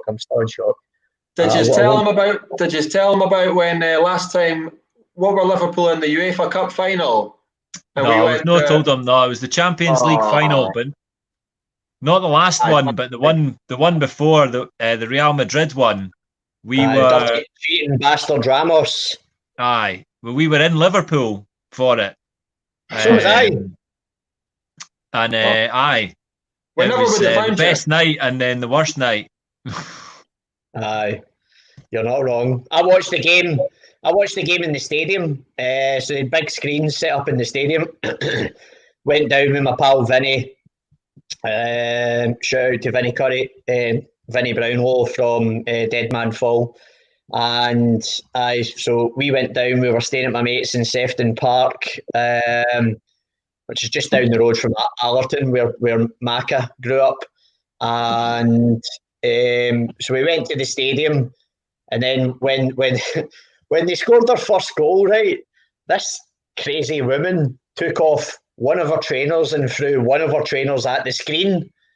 So because it was so unexpected, nobody, like, she didn't get caught for it. Obviously, like, people in the immediate area knew it was her, but it was like, right, okay, if that's how you want to express your anger at Real Madrid scoring, then fair enough, right? It was like, remember that press conference when the Iraqi guy threw a sandal at fucking, was it Bush or something like that? That's what it reminded me of. And then when they scored another goal, let's say she threw her right one first, then she threw her left one.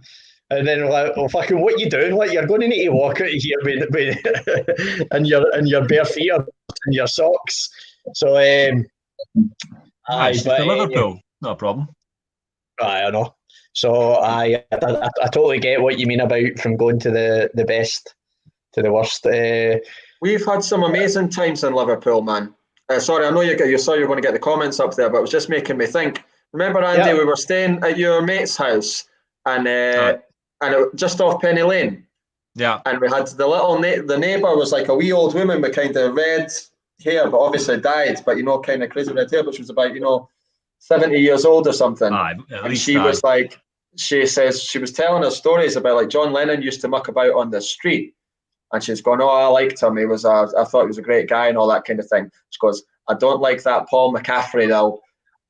I hate that Paul McCaffrey. Paul McCaffrey. There you go. So Tracy was saying, I think just after watching the British Soldiers and LSD video, she wants what they had. If you get yourself on that dark web, Tracy, I've heard you can get anything you want on that dark web. A friend told me that. I don't know that. I can't like to know that exactly. Cool. That's what I wanted to hear.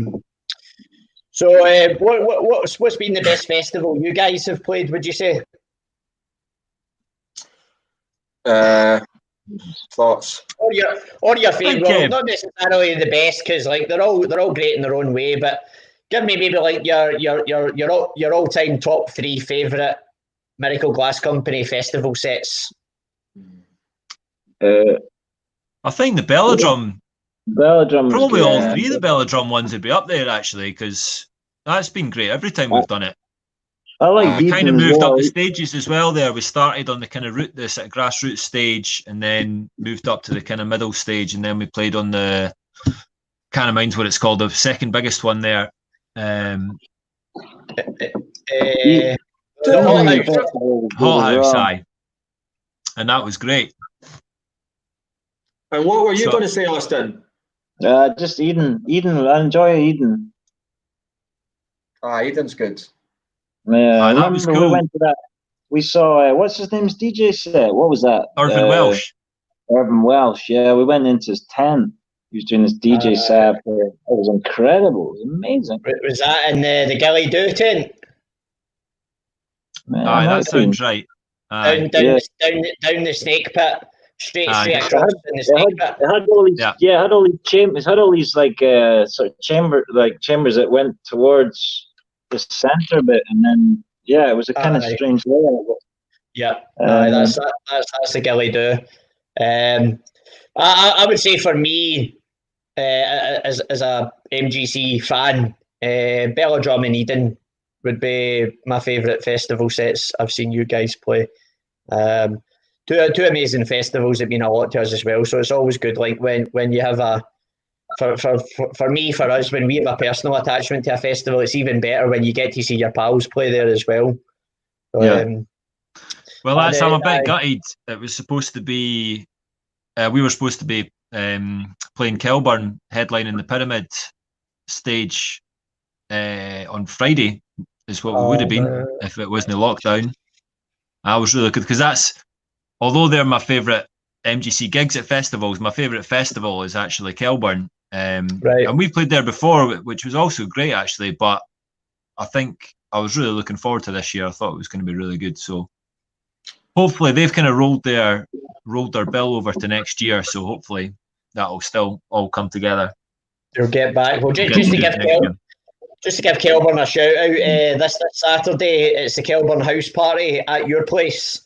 So they've got an amazing lineup lined up online for your entertainment, and also they're giving out prizes for 3 tickets for next year for whoever puts up the best campsite in their bedroom or out their back garden.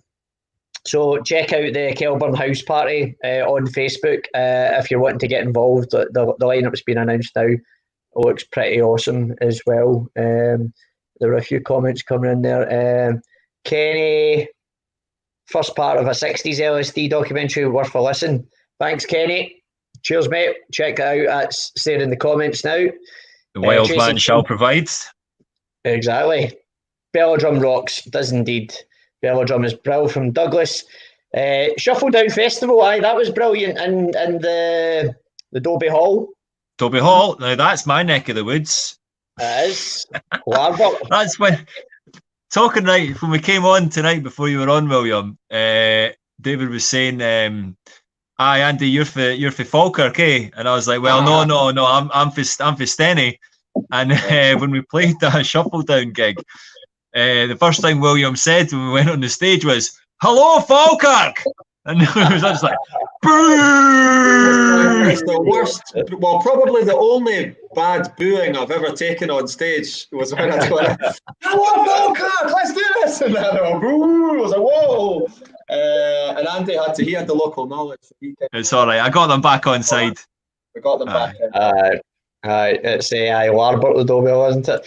Tracy saying support Scottish festivals. Yes, Tracy. I would also say as well that let's not forget, when this is over, please support live music as much as possible. The industry, like many other industries, is on its knees at the moment, and there's going to be some challenging times ahead. So yeah, please, whatever way you can, even buying direct from the artists, buying their merchandise, buying their music, all of that helps if you're in a position to do so. Please do that as much as you possibly can. There's Paul Hiles joined. Paul loved yous at King Tut's. Nice one. Thank you very much. Now, guys, we were talking about who have been some of the best acts, Scottish acts that you've seen recently, and I do through my 23 Music Management manage John Rush and the Rain Experiment. Brilliant solo singer-songwriter, and the Rain Experiment are a great young band as well, which I'm hoping for big things for them in the future. I would like to get your professional opinion, because John's released a new single called Sister, and his brand new video dropped for it, so he was asking me if I could give it a wee play on this, just to see what the 23 universe think of it, but also I'd like to know what you guys think of it as well. So I'll give that a wee play for now. It's just 3 minutes long. Check this out and we'll be back on the other side.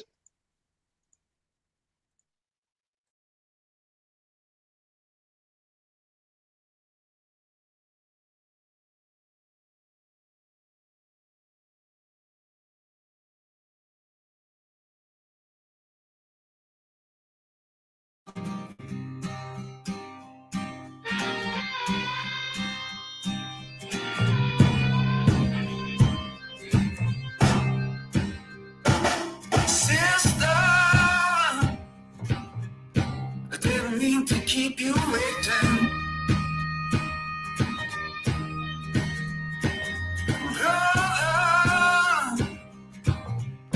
I know this might seem a little frustrating, but if she keeps me hanging on, I come on home to you.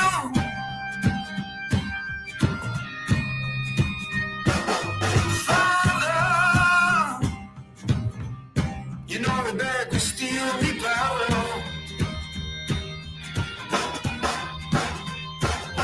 Mother,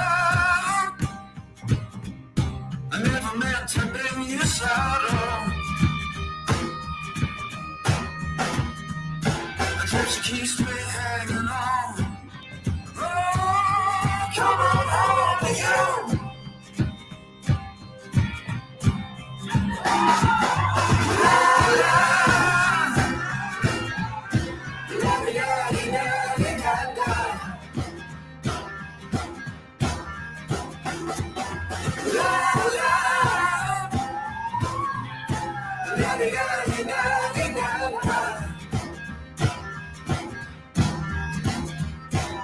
just keeps me hanging on. Coming home to you.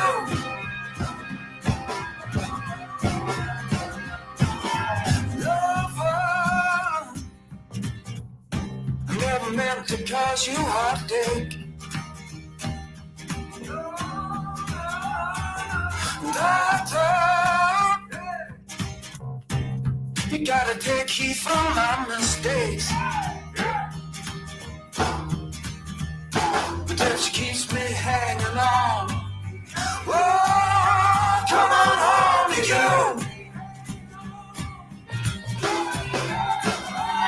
'Cause if you wanna love somebody, you're gonna hurt someone. You wanna love somebody, you're gonna hurt someone. You wanna love somebody, you're gonna hurt someone.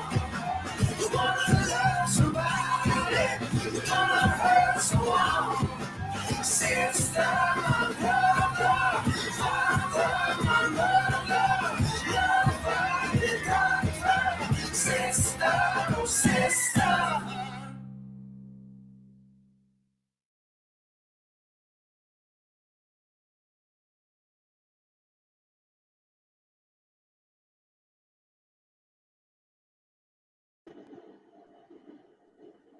And we're back. What did you think of that? What?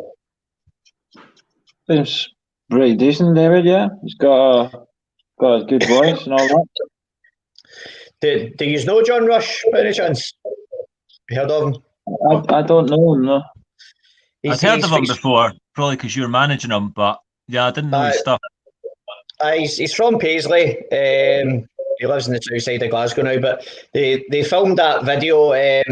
Previous 23 podcast show guests, Neil McKenzie and Rachel Ann Clark. Big Neil does. I know Neil. Plays with him. Yes, aye, big Neil. Lovely big guy. Rachel's lovely as well. So they've got their own wee sort of video creative company called Keep It Creative. So the two of them have been pretty busy actually, because they've been helping to make lockdown videos for people.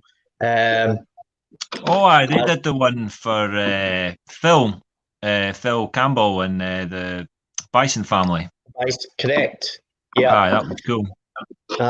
So John had that song there that he was wanting to bring out through this, and he spoke to Neil and Rachel, and they came up with that all socially distanced idea for the video. So it's been great to see. Obviously, people are still trying to stay creative. I mean, it's another reason why I brought this podcast out of hibernation to start doing it online, because I was a tad depressed in April with just how things were going, and as Uncle Bill reminds us, these words echoing through time, we are the facilitators of our own creative evolution. So righteous. Yeah, it was cool, man. It had a bit of a kind of Black Keys kind of vibe about it. It's had some decent reviews as well. I think Jim Galloway, he played it in his Amazing Radio, said it reminded him of a bit more bluesy Nathaniel Ratcliffe. I'm not sure how you pronounce his surname. It got a BBC play last night as well, so the DJ Sheed compared it to the Black Keys as well. Nice drumming on it. He's normally like a solo act, so I don't know who came in. If John's still on, he can let us know in the comments who was sort of in the full band of it. There's Tracy saying it's her pal's 49th birthday this weekend. Kelburn Kid On Party this weekend in Dunbar. COVID-19, get it. Aye. Sancho Sani's picking up a bit of a Tom Waits vibe from it. Where is the party, Tracy? Aye, Tracy, private messages. Let us know. See what the party with. Thank you, Tracy. I just doing my best to save my own sanity as well, but certainly second that, Tracy. Second that. Thank you. There's Gary Penders. Nathaniel Ratcliffe is a legend. I didn't actually know. I'd heard his name being mentioned It was only after like John getting that comparison from Jim Galloway that I checked him out. He's got some decent stuff. I think he'd sold it. It turned out he'd sold it the Barrowland with. He's got a band, Nathaniel Ratcliffe and Someday and Something. Do you know that artist? No, I don't. I'm just looking him up just now. I'd never heard of him. No, I don't know at all. Until that. The Night Sweats. That's we've all had them. That takes me back to India. Oh. There's Douglas knows him, the Night Sweats. There's Kenny reposting the LSD links to all 4 parts. Turn up. Thanks, Kenny. Turn on, tune LSD in. bender. Turn on, tune in, drop out. The wild man has spoken. I need to know either publicly here or privately in the virtual backstage. I need to know why he's called the Wild Man.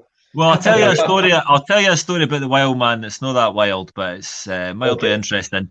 He actually mastered the vinyl, the album for the vinyl cut.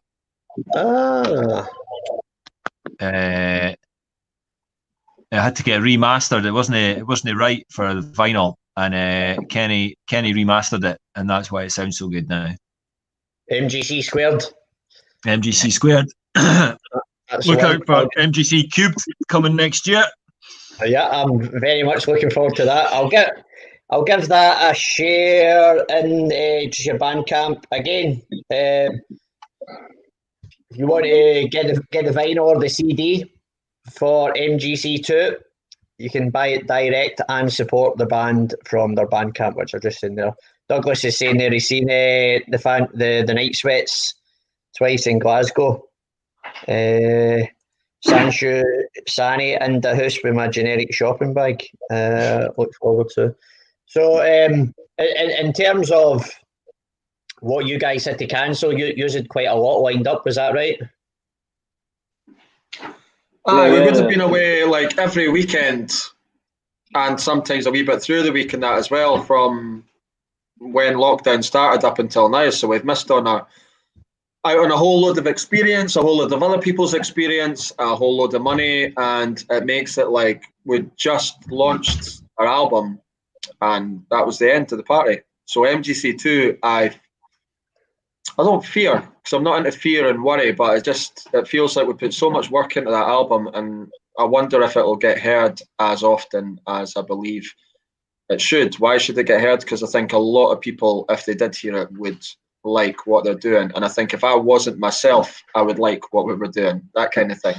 If you like the Beatles or all that kind of stuff, the Who, whoever, Jimi Hendrix, all of that stuff, I think you would really like this album. Yeah, but just cards on the table in terms of in my entire life. Well, obviously, like Noel Gallagher used to say, like, coming up through the 90s, I love so many bands. I loved Oasis and Blur, but I wasn't specifically into one genre as much as like, I loved a lot of the Britpop bands that are around. Mostly the ones that have still kind of like stood the test of time, like Supergrass and even like Blur.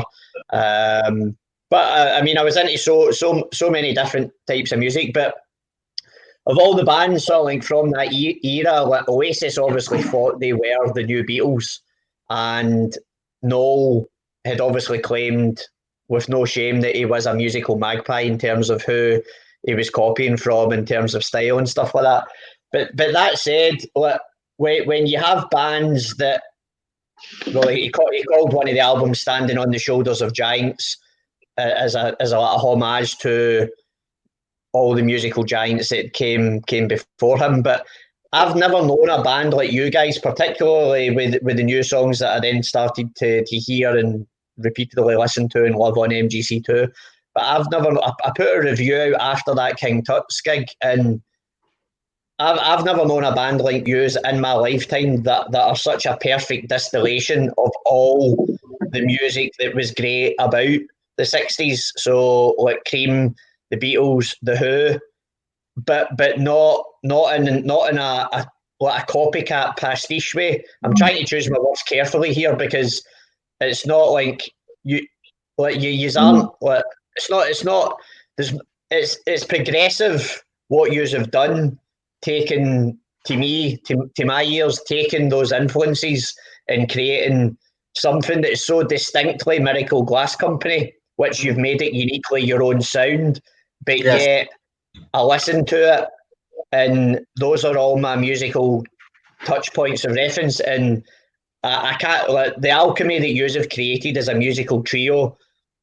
I don't have enough superlatives to without getting all fanboy to describe it, and so I really do hope that on the other side of this that you just pause what had happened or pause where you were at with MGC2, and definitely that it does definitely need to be taken back out on the road, and more people definitely need to hear that. It would be a travesty if it wasn't. And think about this, what you were saying, like, why shouldn't it be the way that you're saying it? Because if you look at the bands, The Who were about in the 60s, but they didn't come out and just sound like the Beatles. And then Pink Floyd were there, but they weren't just like the Beatles and The Who. And then, you know, everybody finds their own thing within that. So just because you like a certain style of music doesn't mean that you're going to be the exact same as what you listen to. You know, the whole idea is to find your own thing. And then if you want to take a look at, say, someone like Austen on the guitar, he spends so much time finding his own thing. And that's why I think, say this for him, he's not saying that himself because he's shy about it, basically, or he's not going to blow his own trumpet. But if you go and listen to his playing, he's developed a unique style, which hardly anybody does, because it's almost like it's all been done. And he finds a way to find innovative new riffs and things like that. But that's for people who've not listened. They should go and listen to his guitar playing. I think there's definitely something there. Yeah. Avoiding the G string, as we discussed at the beginning. Oh, you wanted to give the secret away. All right, he avoids the G string. Okay, you've already told everybody how he does it. Have you turned your lights off now, Austin, and put the candles on? Well, it's just the lights gone. A little. You just got the torch on. Turning the, yeah, I don't know. The lights changed, obviously. He's about to take things to the next level. He's went for the mood lighting. Sancho Shani is asking, is MD for the hog? Is the hog? I'm not sure what hog you're referring to there. MD for the hog. MD for the hog. Are you on the move, Austin? No, I'm trying to create light, but it's fine. Doesn't matter. So what how many videos have you released from MGC2?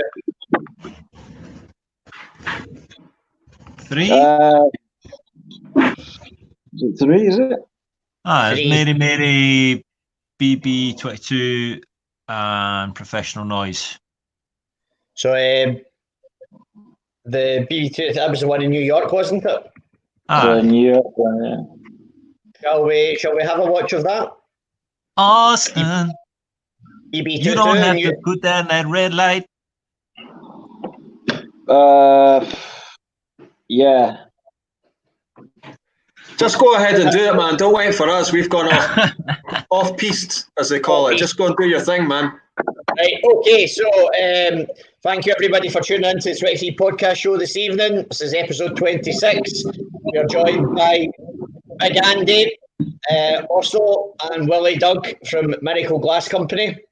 I was saying before we joined, there's been an interesting kind of like full circle on this because your Saturday 14th of March King Tut's Wawa Hut sellout gig was my last gig in the real world. And now, sadly, because I'm unemployed, this is going to be my last podcast show for a wee while, whilst I have to put some solid focus from tomorrow on trying to find a new job. So I thank you for joining me for this one. Not sure when my next one will be back. I'll still be doing the Sunday sessions online with Barra's Art and Design, the Bad Sunday sessions online. I've got a lineup coming up on Sunday with Tom Maguire, Amelia Baylor, a couple still to confirm, but so that should be fun. But I'm just going to take some time out of doing the mostly daily nighttime podcasting to earn some money to pay the bills, haven't we? Sadly, use the skills to pay the bills. Tracy, yes, Tracy was saying MGC just encompass such a unique sound. They do indeed. Oh, there's Tommy. Tommy, you've joined us just in time. We're about to watch BB2, so we'll see you on the other side of this. All right.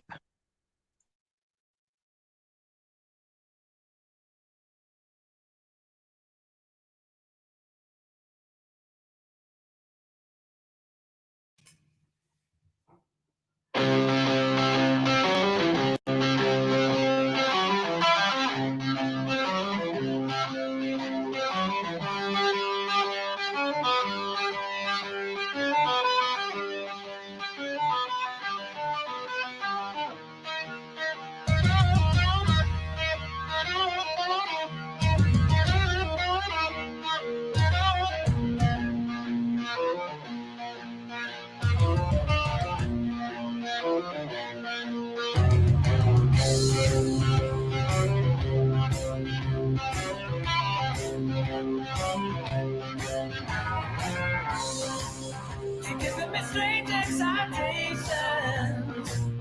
What you do, oh Lord. Take my heart, set me free. Spread your love all over me. It's gonna be over and over.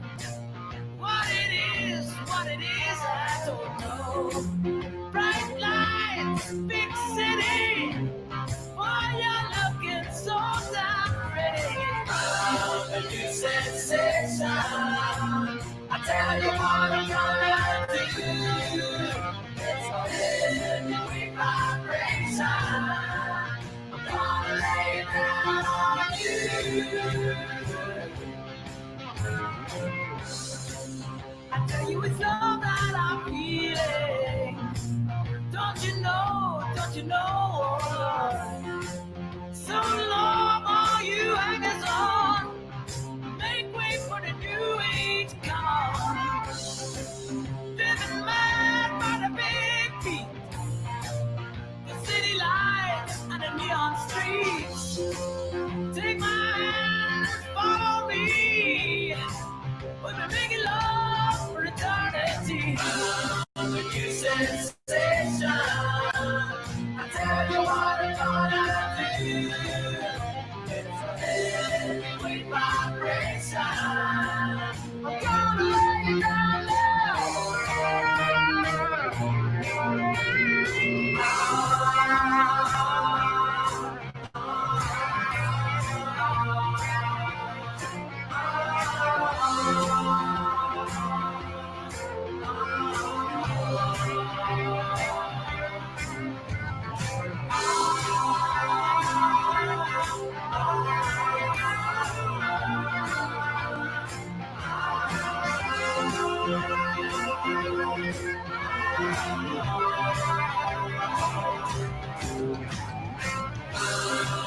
Sensation.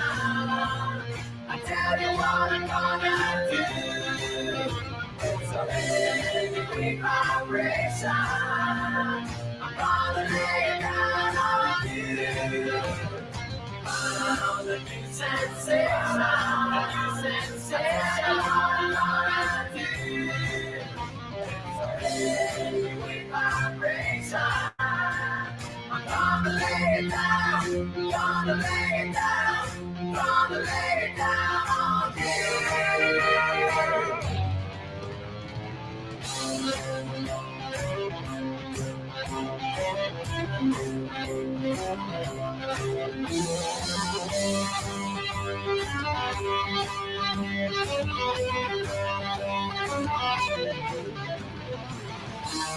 All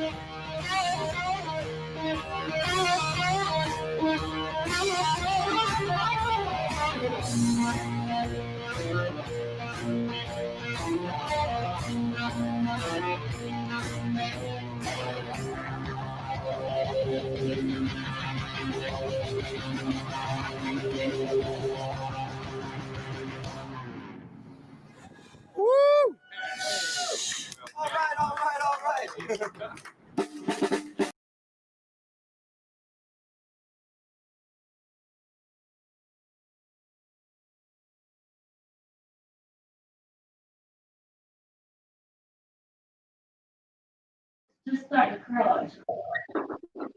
And we're back. Just give that video a share in the comments again. Just a wee reminder, if you've not subscribed to the Miracle Glass Company YouTube channel, please give that a subscribe. And I'm going to give so talk us through the video and why you were in New York in the first place. Well, big shout out to Tommy for that. First and foremost, Tommy Slack 0405 Photography. Yeah, I've just given Tommy's Facebook page a share there in the comments. Previous podcast show guests along with Derek Mackay. Top work, Tommy, as always. If anyone needs any photographs or videos done, Tommy's your man. Get in touch. John McMustard was loving it. Fucking tune and a half, that one. Cracking video as well.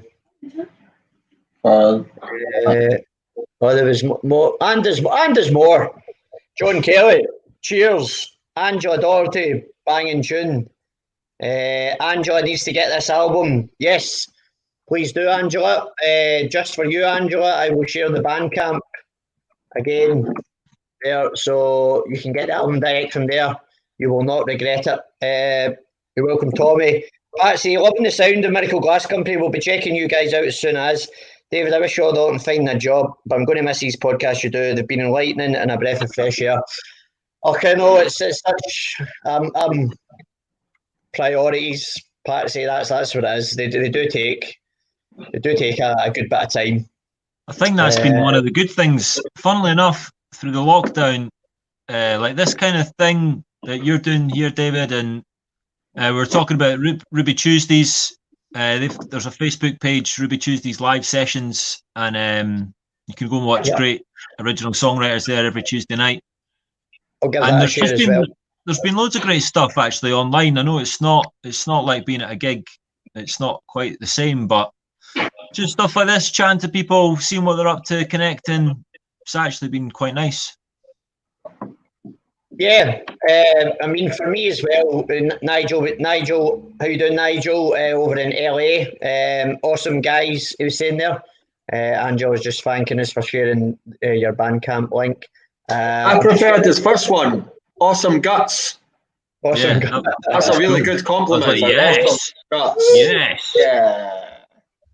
Shows your guts. Shows your guts, Miracle Glass Company. That's mine now, yeah. Brilliant. I agree with you, Andy. I mean, like pre-lockdown, I suppose there's an element where you're on a hamster wheel. A lot of us were on hamster wheels, and like, you actually forget just how busy and frenetic your life has become until you're forced to stay at home. And then, I mean, for me, there's a genuine like sort of 5 stages of the grieving process for me, really. Like the shock at the beginning, then the bargaining, then the anger at the fucking Tories because of how much they were fucking things up. And then April was a depressed write-off, but then it was creativity that watching other podcasts and then just seeing like what people were doing online. You've then got to reconnect with people, and one of the easiest ways to do it was obviously doing it online. But there's actually been a large part of me has kind of like rediscovered the art of conversation. Mm-hmm. Aye, man. I mean, as you're saying that, and even coming from saying like, I was just going to say, coming from saying like, fuck the Tories and all that kind of thing, I was just thinking, I mean, when you said the art of conversation, I think half of it's like the heart of conversation. So what's different about them than us? Why are them and us? And what it is they seem to be heartless. Yeah. And people like us, you're talking about getting together with like-minded people and that. It's not even like-minded, it's like-hearted. People who care, people who want to make things better. That's really who you gravitate towards in the long run. Someone can be as mad a character as you like, but if you sense they've got heart, then you're cool with that. And I think that's the difference. If there isn't us and them situation just now, I'm gravitating towards people with heart, people who are open to making it better. And you get a lot of that through music. And the people who you meet with the really big hearts, they're the ones who stay with you. So I believe no matter what's going on around us, if that can grow, people with heart get together and keep these things going no matter what, no matter how bad it gets, you keep on putting the thing on. That'll really show them. Yeah. That's the way to go. We keep on going no matter what. We're going to keep on putting the music out and keep on making things happen. Doesn't matter what happens out there. Definitely. And also do more of what makes you happy. Yeah. Nice wee simple message. Bob is asking Austen to switch your torch back on. John Kelly, Austen, quality as usual. I don't know, David, did you hear about, did you see any of the things going about the internet this week about Stoddy passing away? I'm so sorry to hear that. I hear about that already. I'm aware of how just his legend in the music scene. He's not somebody that I knew personally, so I'm really sorry for your loss. But yeah, I mean, crack on with whatever you want to say about Stoddy. Well, I was just thinking about that because he passed away, and what I was saying, I spoke to Austen about it on the phone the other day, and it's like, it turned out when he passed away, I went through old memories and photographs and things like that, and my head was just packed with good memories, with great times with someone, you know what I mean? We played gigs, he played drums with us for a little while, and the band me and Austen were in, but Andy was around him loads as well down at Ruby Tuesdays. They would share drum kits and things like that, so we all knew him really well. And it's like when someone goes and then you really start to think about what a good person they were and how many good memories you got of them, that you realise that's what counts. Yeah. That's what matters to you. You know, beyond everything, it's great to make something and have a legacy and all that kind of thing, but it's the people in your life and how they come across to you and how you come across to them and all that. That's, I don't know, I'm thinking about that a lot more at the moment. The money situation's not good, but I think we'll overcome that in the long run. You know, in the country for musicians and things like that, I think we really will get through. There's more of these studs are one-off, but there are other great characters out there who are going to keep on going, and we're going to make this happen, I think. Yeah. The Stoddy was amazing, an amazing guy. And it was a real, really hit hard actually to hear that he's gone. Mm-hmm. I was saying to someone today, I get a thing where I can hear people's voices. I always remember people's voices over anything else. And I've had a few people go sort of recently, but I can still hear their voices talking, you know. And that's a strange thing when you think of somebody's, you hear their voice and you go, they're not here. They're no longer around. You can't see them and you can't speak to them either, you know, you can't exchange anything. It's very strange feeling. Anyway, they used to call everyone number one. You go, number one? Right, number one. And how you do number one? Everyone was number one. Brilliant. It was great. I was trying to explain it, like, so when we used to do a gig at the jazz bar, me and Austen were playing in a band with Stod at that point. He would come to pick me up for the gig and he would be halfway parked up the road and he would be blasting something like Kashmir, Led Zeppelin or Bowie or something really loud to make so that when you walked up to the car you were getting psyched up already. You know, he's waking up the whole neighbourhood with it. And then you get in and he'd have like a comedy routine ready for you. You know, just like a one-man comedy routine as you drove all the way up there. And then when he got out the car, he would shake everyone's hand and all that and tell them the same routine. So you hang about for like 5 minutes and then go, actually, I've heard all this. I'm going to go inside. And everything was about taking you to that next level. And then when you were on stage, you could feel this force of like him driving it. Let's go further. Let's go beyond and all that, but beyond what you've ever done before. That was the energy coming from it. And there's it's just a one of a kind, basically. It's that kind of thing. As I say, when we all got talking about it, everybody just feels the same. It's like, well, there'll never be another particular person like that, Stodd, the way he was, and the particular energy it was. So the outpouring online was incredible. I mean, just the number of people who felt that Stoddy was a special person in their life is something I don't think I've seen that before. Because I felt it as well. I didn't know him anywhere near as well as these guys, but I knew him for a long time, and yeah, there's just, you feel better for having known him, basically. Well, his legacy, your beautiful description of him there, that really sort of resonates with me, and goes back to old Frankie Boy's quote about music being the only religion that delivers the goods. There is just there's something magical about music compared to almost everything else in life. Well, it's love. It's love. What music is just what there are certain stages, times in your life where you might not be in love with someone or something, or you don't feel loved or whatever, but music is just that constant that if you grew up loving Led Zeppelin Kashmir, but 20 years later you can play Led Zeppelin Kashmir and you'll still love it. It's just it's so sometimes I find it hard to put into words just how amazing music is. Yeah, no, it's and then it becomes intertwined with your memories. So like if you listen to that song, you think about those people as time goes on. And it can grow, because then you have new experiences with the same song. Incredible. Yeah. Well, when you were talking about him there, the soundtrack to what you were saying playing in my head was LCD Sound System's When Someone Great Is Gone. I listened to it last night. For the first time? No. Oh, right. No, I put it on to think about, because it was like Someone Great Is Gone, but like, I love that song. First time I listened to LCD Sound System, I may or may not have been on mushrooms, right? And I remember the feeling, because I listen to rock and roll music. I'm not so into dance music. Right. But I remember just shutting my eyes, drifting off a wee bit, drifting away with the music, and I actually found it really expansive and great music. I think it was that song. It just took me on a journey, and it opened me up to LCD Sound System. I think they've got a good thing going on. Yeah, well, they did what they called at the time, like their final gig, Madison Square Gardens. They sold it out, but then I think they made a comeback.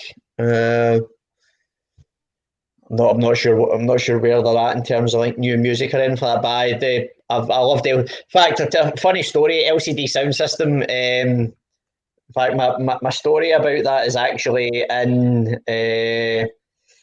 Our good friend Noah Naughton wrote a book about the Barrowland, a Glasgow experience, and John and I went along and we were interviewed to give some of our stories about our Barrowland experiences. So one of mine is about an LCD Sound System gig. So at the beginning of the gig, not right at the beginning of the gig, but maybe about 3 songs in, the woman that plays the Moog, I've forgotten her name, the Moog, it broke, and they just had to stop the set. So they like the roadie technicians, whoever, like were just they were there. They were trying to get it fixed live during the gig, and then James Murphy started telling jokes. Now his jokes were pretty good. So I have to say, like they were hitting the spot with a very drunk, mostly very drunk Glasgow crowd, boisterous at the weekend. But they still hadn't fixed it, and he was maybe into about his his 4th joke or something, and then out of nowhere he just gets scudded full force in the face with a full pint of Tennent's lager. Now, the lager's just dripping down his face, and he just so he stops, obviously. He just does that, wipes his face, and then he says, to the person who just threw that pint of beer, if you were doing that to cool me down, then thank you.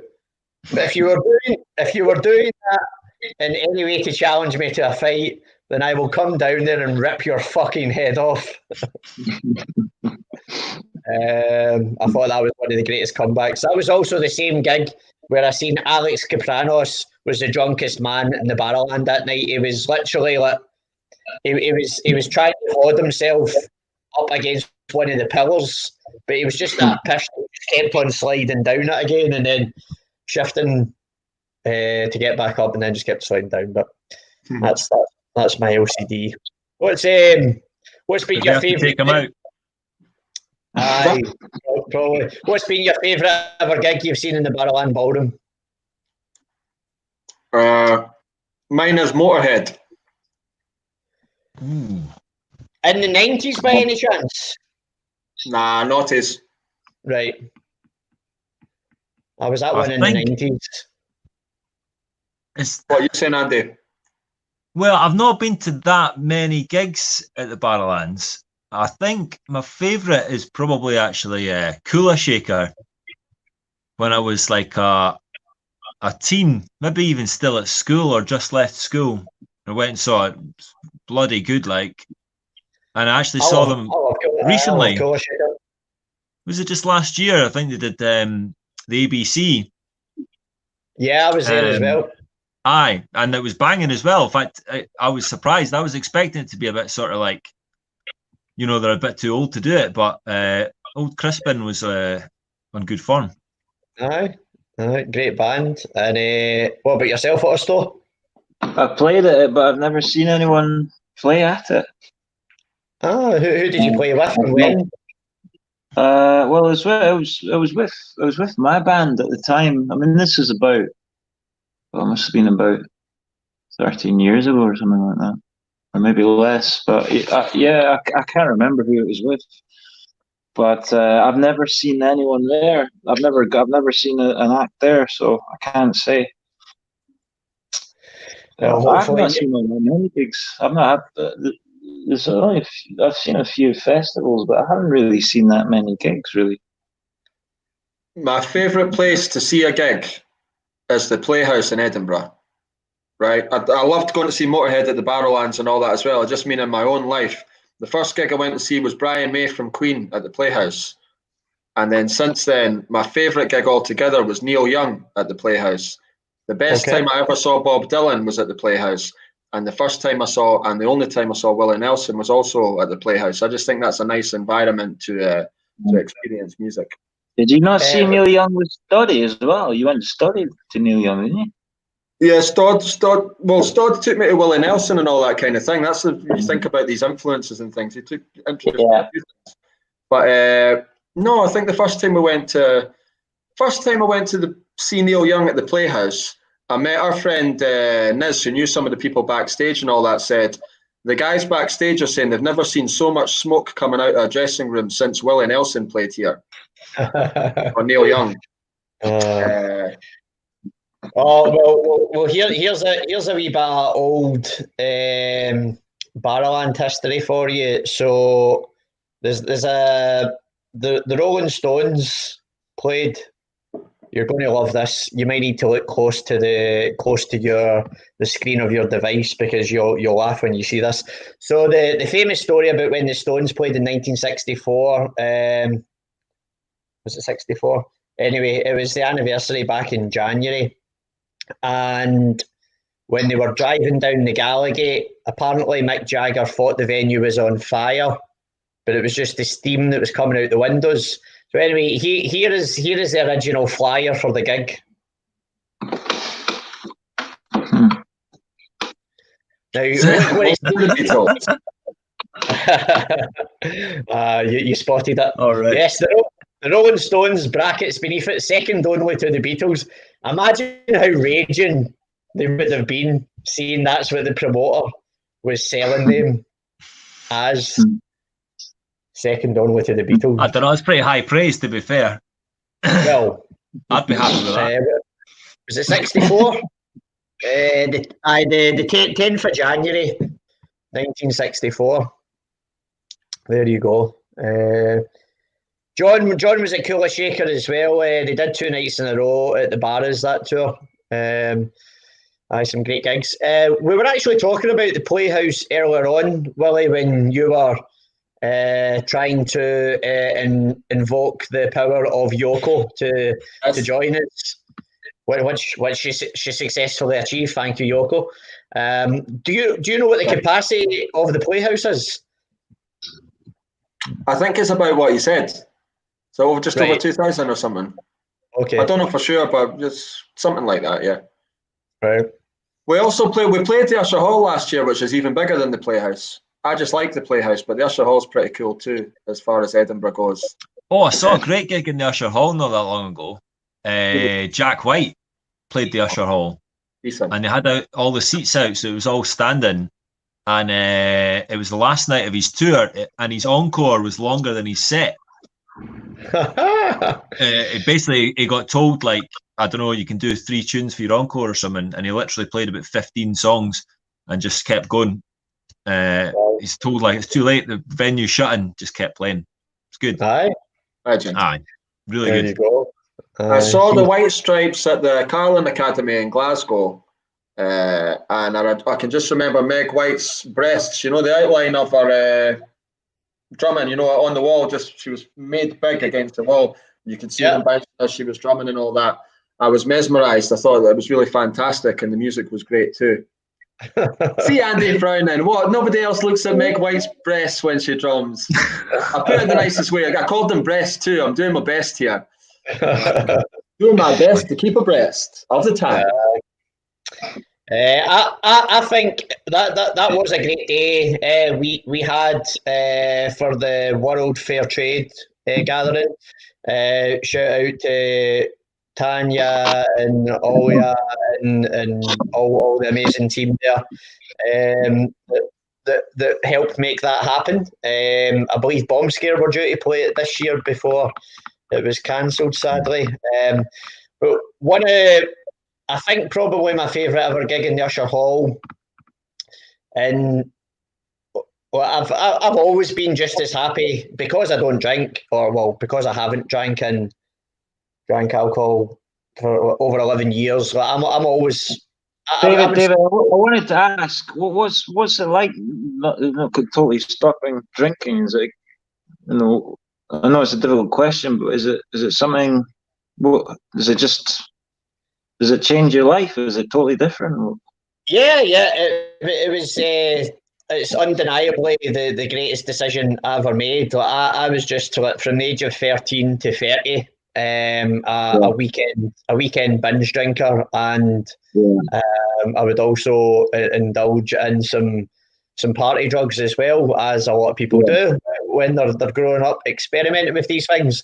So it reached the stage where I thought I had an ulcer just because of pain I was feeling in the stomach. So I went for an exploratory endoscopy and biopsy, and it turned out I did have a duodenal stomach ulcer, but I've also got a congenital defect that joins the sphincter muscle from my esophagus to my stomach.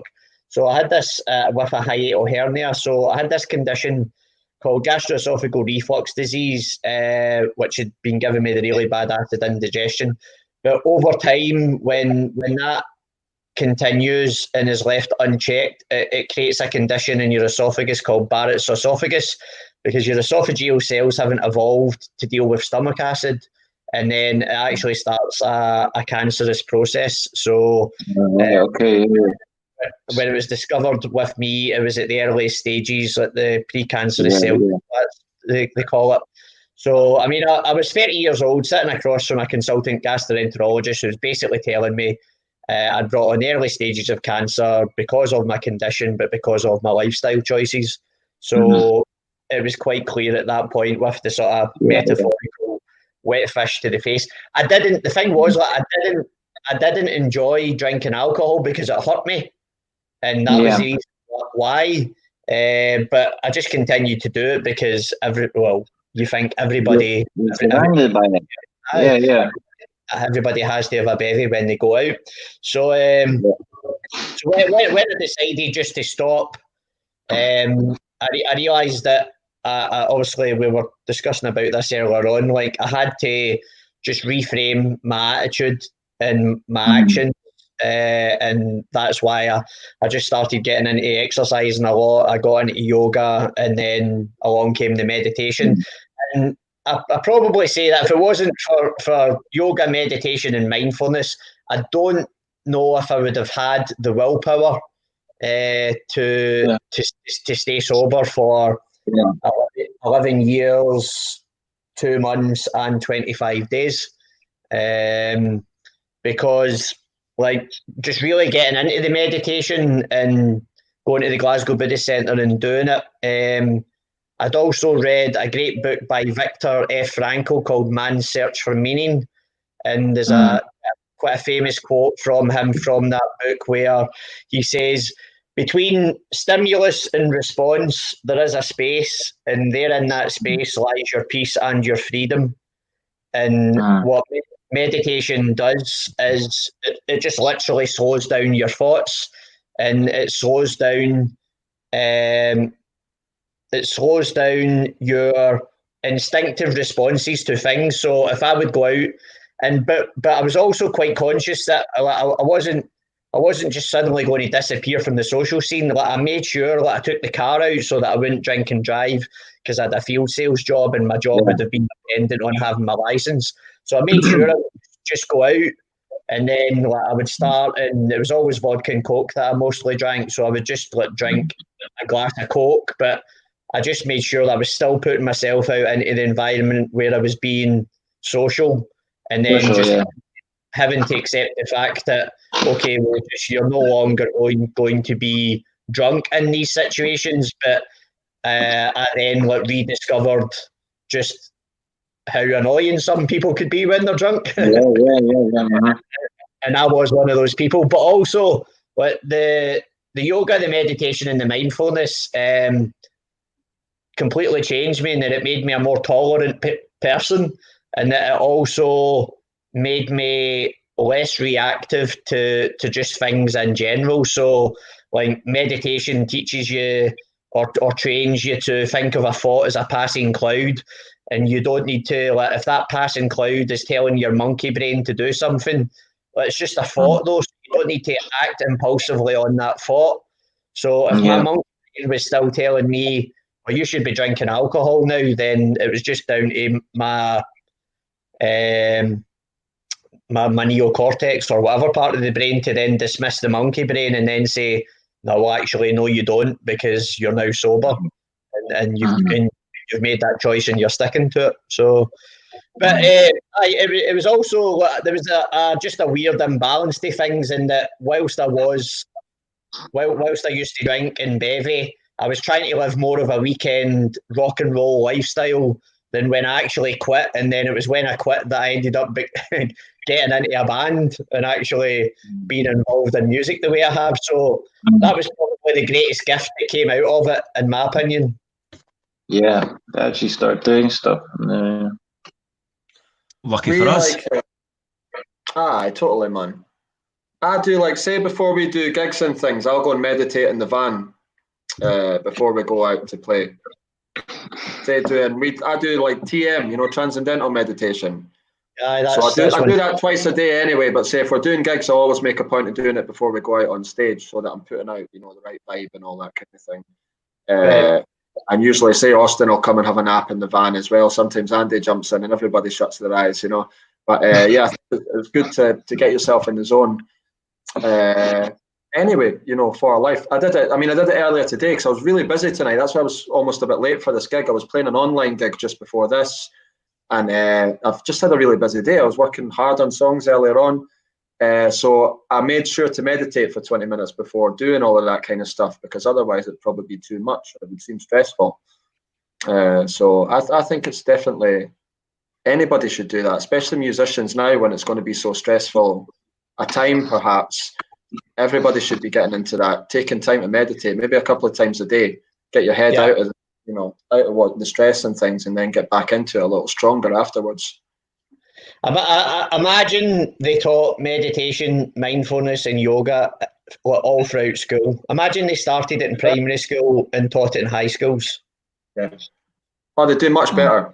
It would make such a difference. If I could go back in time and I had to find it myself, I've been interested in meditation since I was, quite young. And I've been through it all. Eventually I went with TM because it was like, I've been interested in this so long. I want to make a wee investment. You pay to get the proper initiation, but I know it's a tried and trusted method. So I want to make that investment in my peace of mind. I'll go and learn. I paid some money for it.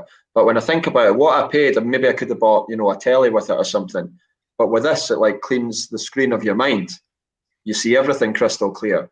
So it's a bigger investment and it lasts longer. It's lifelong. Yeah. So that's not me saying one form of meditation over another. Anybody should get into whatever meditation suits them, and it'll make a difference. Yeah, I agree. Hugely positive influence it's had on my life over the last decade and a bit. I was going to say, like, just when you were describing that, they're like clearing the screen from your mind. It's like, almost like the reverse, to go back to Bill Hicks when he used to talk about watching television is like taking black spray paint to your third eye. Yes. And Frank Zappa had the image, he'd set up the image where it was like he's on the toilet, I think, and the pipe leads down and comes out of the TV screen. Yeah. I am the slime on you, baby, all that kind of stuff. Did you talk about Bill Hicks when I was away then? A little bit, yeah. Earlier on, I missed it. Well, just like, yeah, I think we all are. We were talking about. Well, I was just saying how there's a few sponsors of the 23 podcast show that send some messages from the spirit world. So one is Bill Hicks. We are the facilitators of our own creative evolution. Yes. One is Timothy Leary. Think for yourself and question authority. One is Frank Zappa. Government is the entertainment division of the military industrial complex. Music is the only religion that delivers the goods. Bill Hicks, it's just a ride. And one of my favourite all-time ones from Bill Hicks actually is, what business is it of yours what I do, read, buy, see, or take into my body as long as I do not harm another human being on this planet?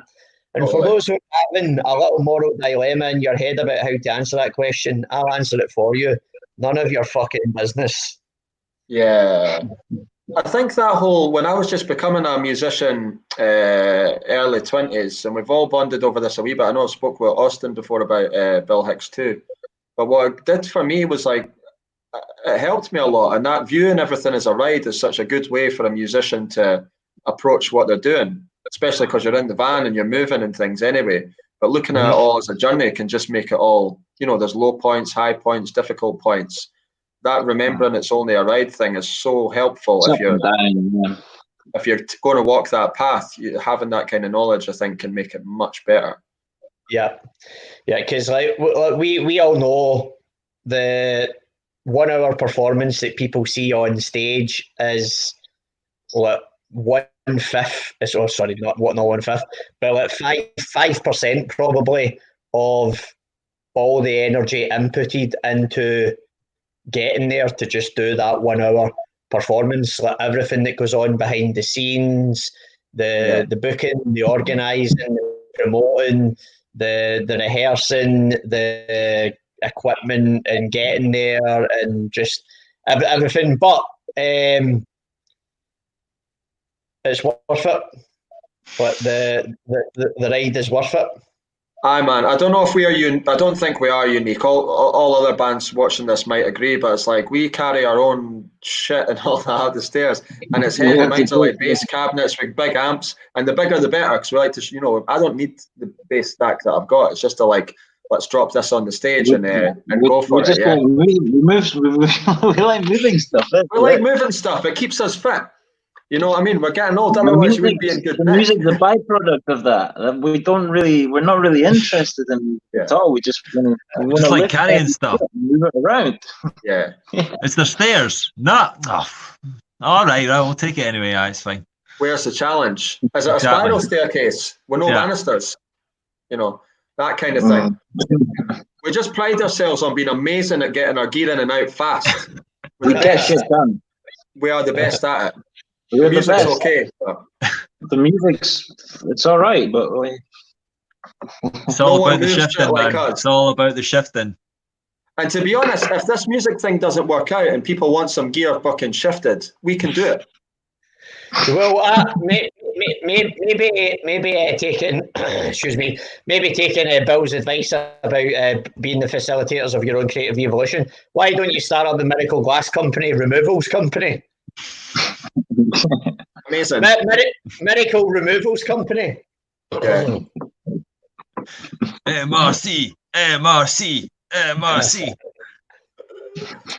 I did want to ask as well, who came up with the name? What's the backstory for that?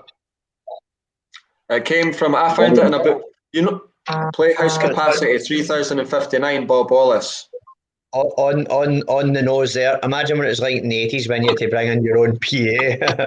Modern day lightweights. You want to get Bob on? Bob should have been on this podcast because he's basically arguing with what we're saying about lifting stuff in. I put the StreamYard link they in. never had monitors either, did they? Right. Aye, but no, sorry. So the name, what's that? The shifting gear pattern in the MGC documentary.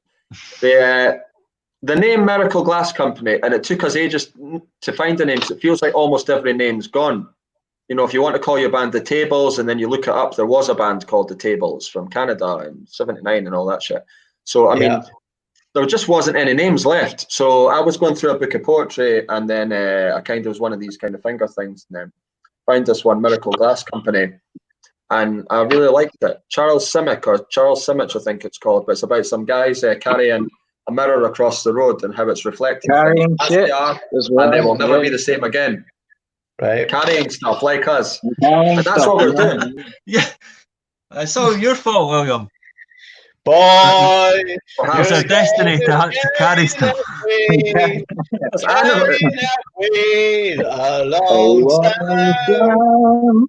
Well, at the end of the day, everybody chose. I brought the name up, and everybody decided. Oh no, it's a great name, William. It's not all your fault. It's all right. It was a group decision, basically. I found it though. Yeah, it's a great name. I do think it's a great name. Well, there you go. That's answered that question for me. We'll do a round robin. Being into my numerology, I was thinking with this last episode that I would like to finish it at 23:55. We've got 13 minutes left, if that's all right with you guys. I'm quite tired and I need to get up early-ish tomorrow to do some stuff. I've got some job leads to follow up on, so I'm going to do that. But, thank you. But I thought to myself, well, if we're still going on, if we finish at 23:55, then 2 + 3 = 5, and then there's a nice symmetry to finishing at that. So a wee round robin. Andy, Osto, Willie, Doug, we'll go clockwise. What for you, Andy? What's the best? What's been the most impressive band name you think there's ever been, or what's your favourite band name ever, if you have one? Or even a top 3 if you couldn't narrow it down to one. Band names are funny, aren't they, though, because it becomes synonymous with a band. I mean, I think the classic example of that is Oasis. Like, if you think of Oasis before you think of a band, it's like a weird sort of area of sanctuary in a desert, and you think of the kind of music that might accompany that. And then you look at Oasis, and they're like one of the most successful bands ever playing music that doesn't have any bearing on their name at all, but it becomes synonymous. You say Oasis, you automatically think of that music now. So I always find band names pretty strange. Queen, do you know that, number one. Do you know that they also had two? I mean, they had many out of court settlements, but they had to settle with both Oasis, the drink, and Oasis, Oasis, the clothes shop. Really? Yeah. Obvious confusion there, I guess. Well, the most famous one of that is Apple and Apple. Oh, yeah. Apple Electronics, Apple Computers, contractually agreed with Apple Music and said they would never be involved in music. And they whoops. Osto, how about you? I was just thinking of the band name I heard, the. Yeah. I just thought, how far can you take it? You know, how silly can you What get? did you say? The? I think there's a band called the. Yeah. But yeah, I mean, I just remember just trying to think of band names with friends. Okay, we came up with band names like the Bass Rock Gannets, Gary G String and the F Holes.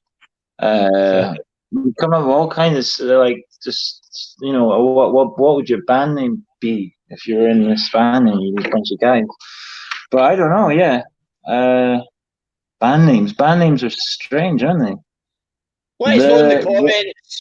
We've got 10 minutes. Let us know in the comments. Those that are still with us, thank you for still sticking with us. Let us know in the comments, what's your favourite band name?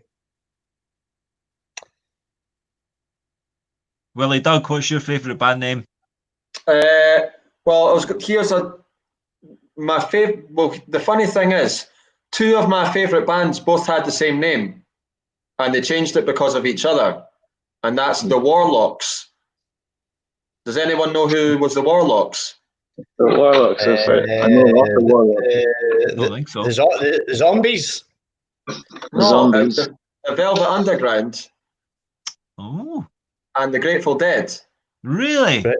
Right. I was thinking the Grateful Dead just before you said the Warlocks. Yeah. So it's like they were both called the Warlocks and they both changed their name because of each other. So neither of them ended up being called the Warlocks. And I think they both had my two favourite band names, the Velvet Underground and the Grateful Dead.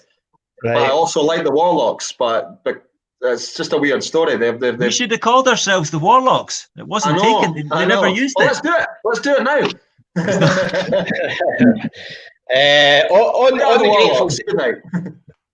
On the Grateful Dead,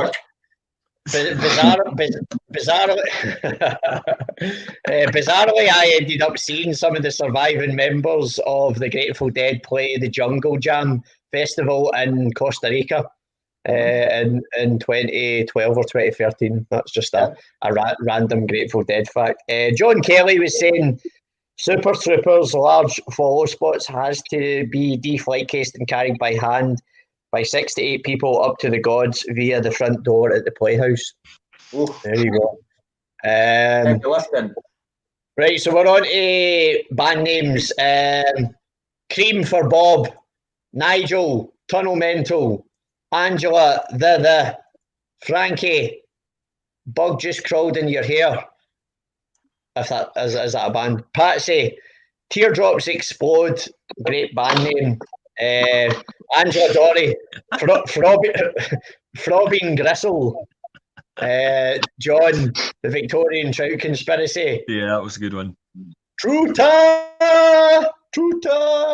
Aye, that was a good one as well. What's the band that's going about just now that are pigs? Yeah, 7 pigs, I think it is, isn't it? I think I went too many there. I think I over-egged it. You overpigged the pigs. Eggs and bacon. In the distant recesses of my memory, right? I'm not sure if this was a band or if just like with maybe pished one night at an after party, probably mad. Well, I distinctly recall we were talking about if you had a band, what would you call them? And I'd said HIV and the Positives. And just that's I don't know didn't why, go down well. It's just it's always stuck in my mind. Neil Poir. But here we've not got time for this. David, have you ever heard Frank Zappa saying that he thinks HIV was manufactured in the lab because it goes after like gay people and black people specifically, all people that white conservatives hate? Aye, well, there's is Robert Anton for everybody, but they were more people were dying from it from the gay community and from African American. Or well, as Robert Anton Wilson once said, he says, "I don't believe anything, but I have many suspicions." He also had his maybe logic as well, where if new information comes into your reality tunnel, if you apply maybe logic to it, maybe it did happen, maybe it didn't happen. But if it's something that requires more investigation, then there is at least a 1% possibility that it could be true. So, and that's even better than what I was getting into there then. So he was saying he thought all arguments and all wars could be solved by maybe logic. So if somebody says, instead of saying, you know, it is this or it is that, you say, it seems that way to me. And maybe that's the way to go. You're not likely to kill the other person over that kind of logic. Yeah. You're just working on the way it seems to you, and that it may be that or it may not. Yeah. Yeah, it was very much about de-escalation principles, which also is very, as you'll probably know, very resonant within meditation as well, because meditation is you de-escalating thoughts in your minds that have the potential to become actions. And in Buddhism, they talk about the twofold path, where if you have a thought, you can either have the skillful or the unskillful response to that thought, or if to just be synonymous with the words. So if you have a thought, you can either have a positive or a negative action leading from that thought. But by meditation, by slowing down your mind to the point where instead of acting impulsively on that thought, you just stop and think to yourself, well, actually, do I want to react positively or negatively to it? So, I mean, we're getting back into the maybe logic of the brain. De-escalation techniques, just give everybody LSD like we watched those soldiers. Imagine everybody was just given LSD to go out and fight on the front line. Would they fuck? But you're telling me to do what? No, I mean, I'd rather lie down here and look at this tree morphing into those clouds. I think John Lennon also once said, "Imagine war was declared and nobody turned up." That would also be good. Nigel was saying the Cunning Stunts is a good name for a band. The De-Escalators, that's a good name. Aye. Well, that's not bad, actually. Google that. See if anybody... I'll take that. That's mine. Yeah. But you can have, Andy, from me to you, you can have the De-Escalators for your lockdown band that you formed with your kids. Beautiful. Thank you. There you go. We've almost reached the conclusion, and we've had a nice positive outcome to it as well. So what's in the immediate horizon for you guys over the next few days or whatever? Just chilling down. We've talked about making some more music. Because with what's going on, we can't go out and play live. We can't do a lot of stuff. So we thought about maybe just, make more music and maybe record another thing. But then we don't know. We've been talking about what can we do musically with what's going on. Yeah. So it's a very strange time. So we're thinking of putting out MGC 23. Well, I sincerely hope you do, and whether that is at some point due to the longevity of your career that you do reach your 23rd album, I hope that I'm still around to hear that piece, that sonic explosion. No, that's the next one, David. Oh, right, okay. Well, that could be a jump-off point. Your MGC squared into the third album anyway would be the 2 plus the 3. Anyway, we're already there. Brilliant. Has there been any jibber jabber or talk in the scene in your end about any rehearsal spaces opening up? Yes. Yeah. Do you mean for us? Just in general. Oh no, to get together and rehearse. Yeah. I don't know. We might fire some ideas around each other first, and then when we can get back into our room, then we'll be in there. Yeah, we've got a place that we rehearse in. That's just a space. So I don't know about. I mean, if you're asking like generally, I don't know. I've not heard about rehearsal rooms. I mean, I can't imagine like public rehearsal rooms. That's got to be a COVID hotspot, surely. Just like 5 sweaty guys in a tiny space, breathing each other's stank. They say singing is dangerous and all that because you're spraying a lot of stuff. So maybe we'll do an instrumental album. Nice. I like that. There's an idea. There's an idea. Well, that's us. We've reached the 2 hours 55-minute mark. We're coming up for 23 seconds. So I would like to thank all of you guys for joining me tonight. Thank you to all of the 23 Universe, everybody who's tuned in this evening for this show with Andy, Osto, and Willie Doug. Just finally, just so that it's the last, one of the last comments here in the thread, I'll just give your Bandcamp a share there if people want to check it out. Please support your local artists, support your local music community, and let's not forget, when this is over, please support live music. And on that bombshell, it's good night from me, it's good night from Yoko, and it's good night from Miracle Glass Company. Good night. Right.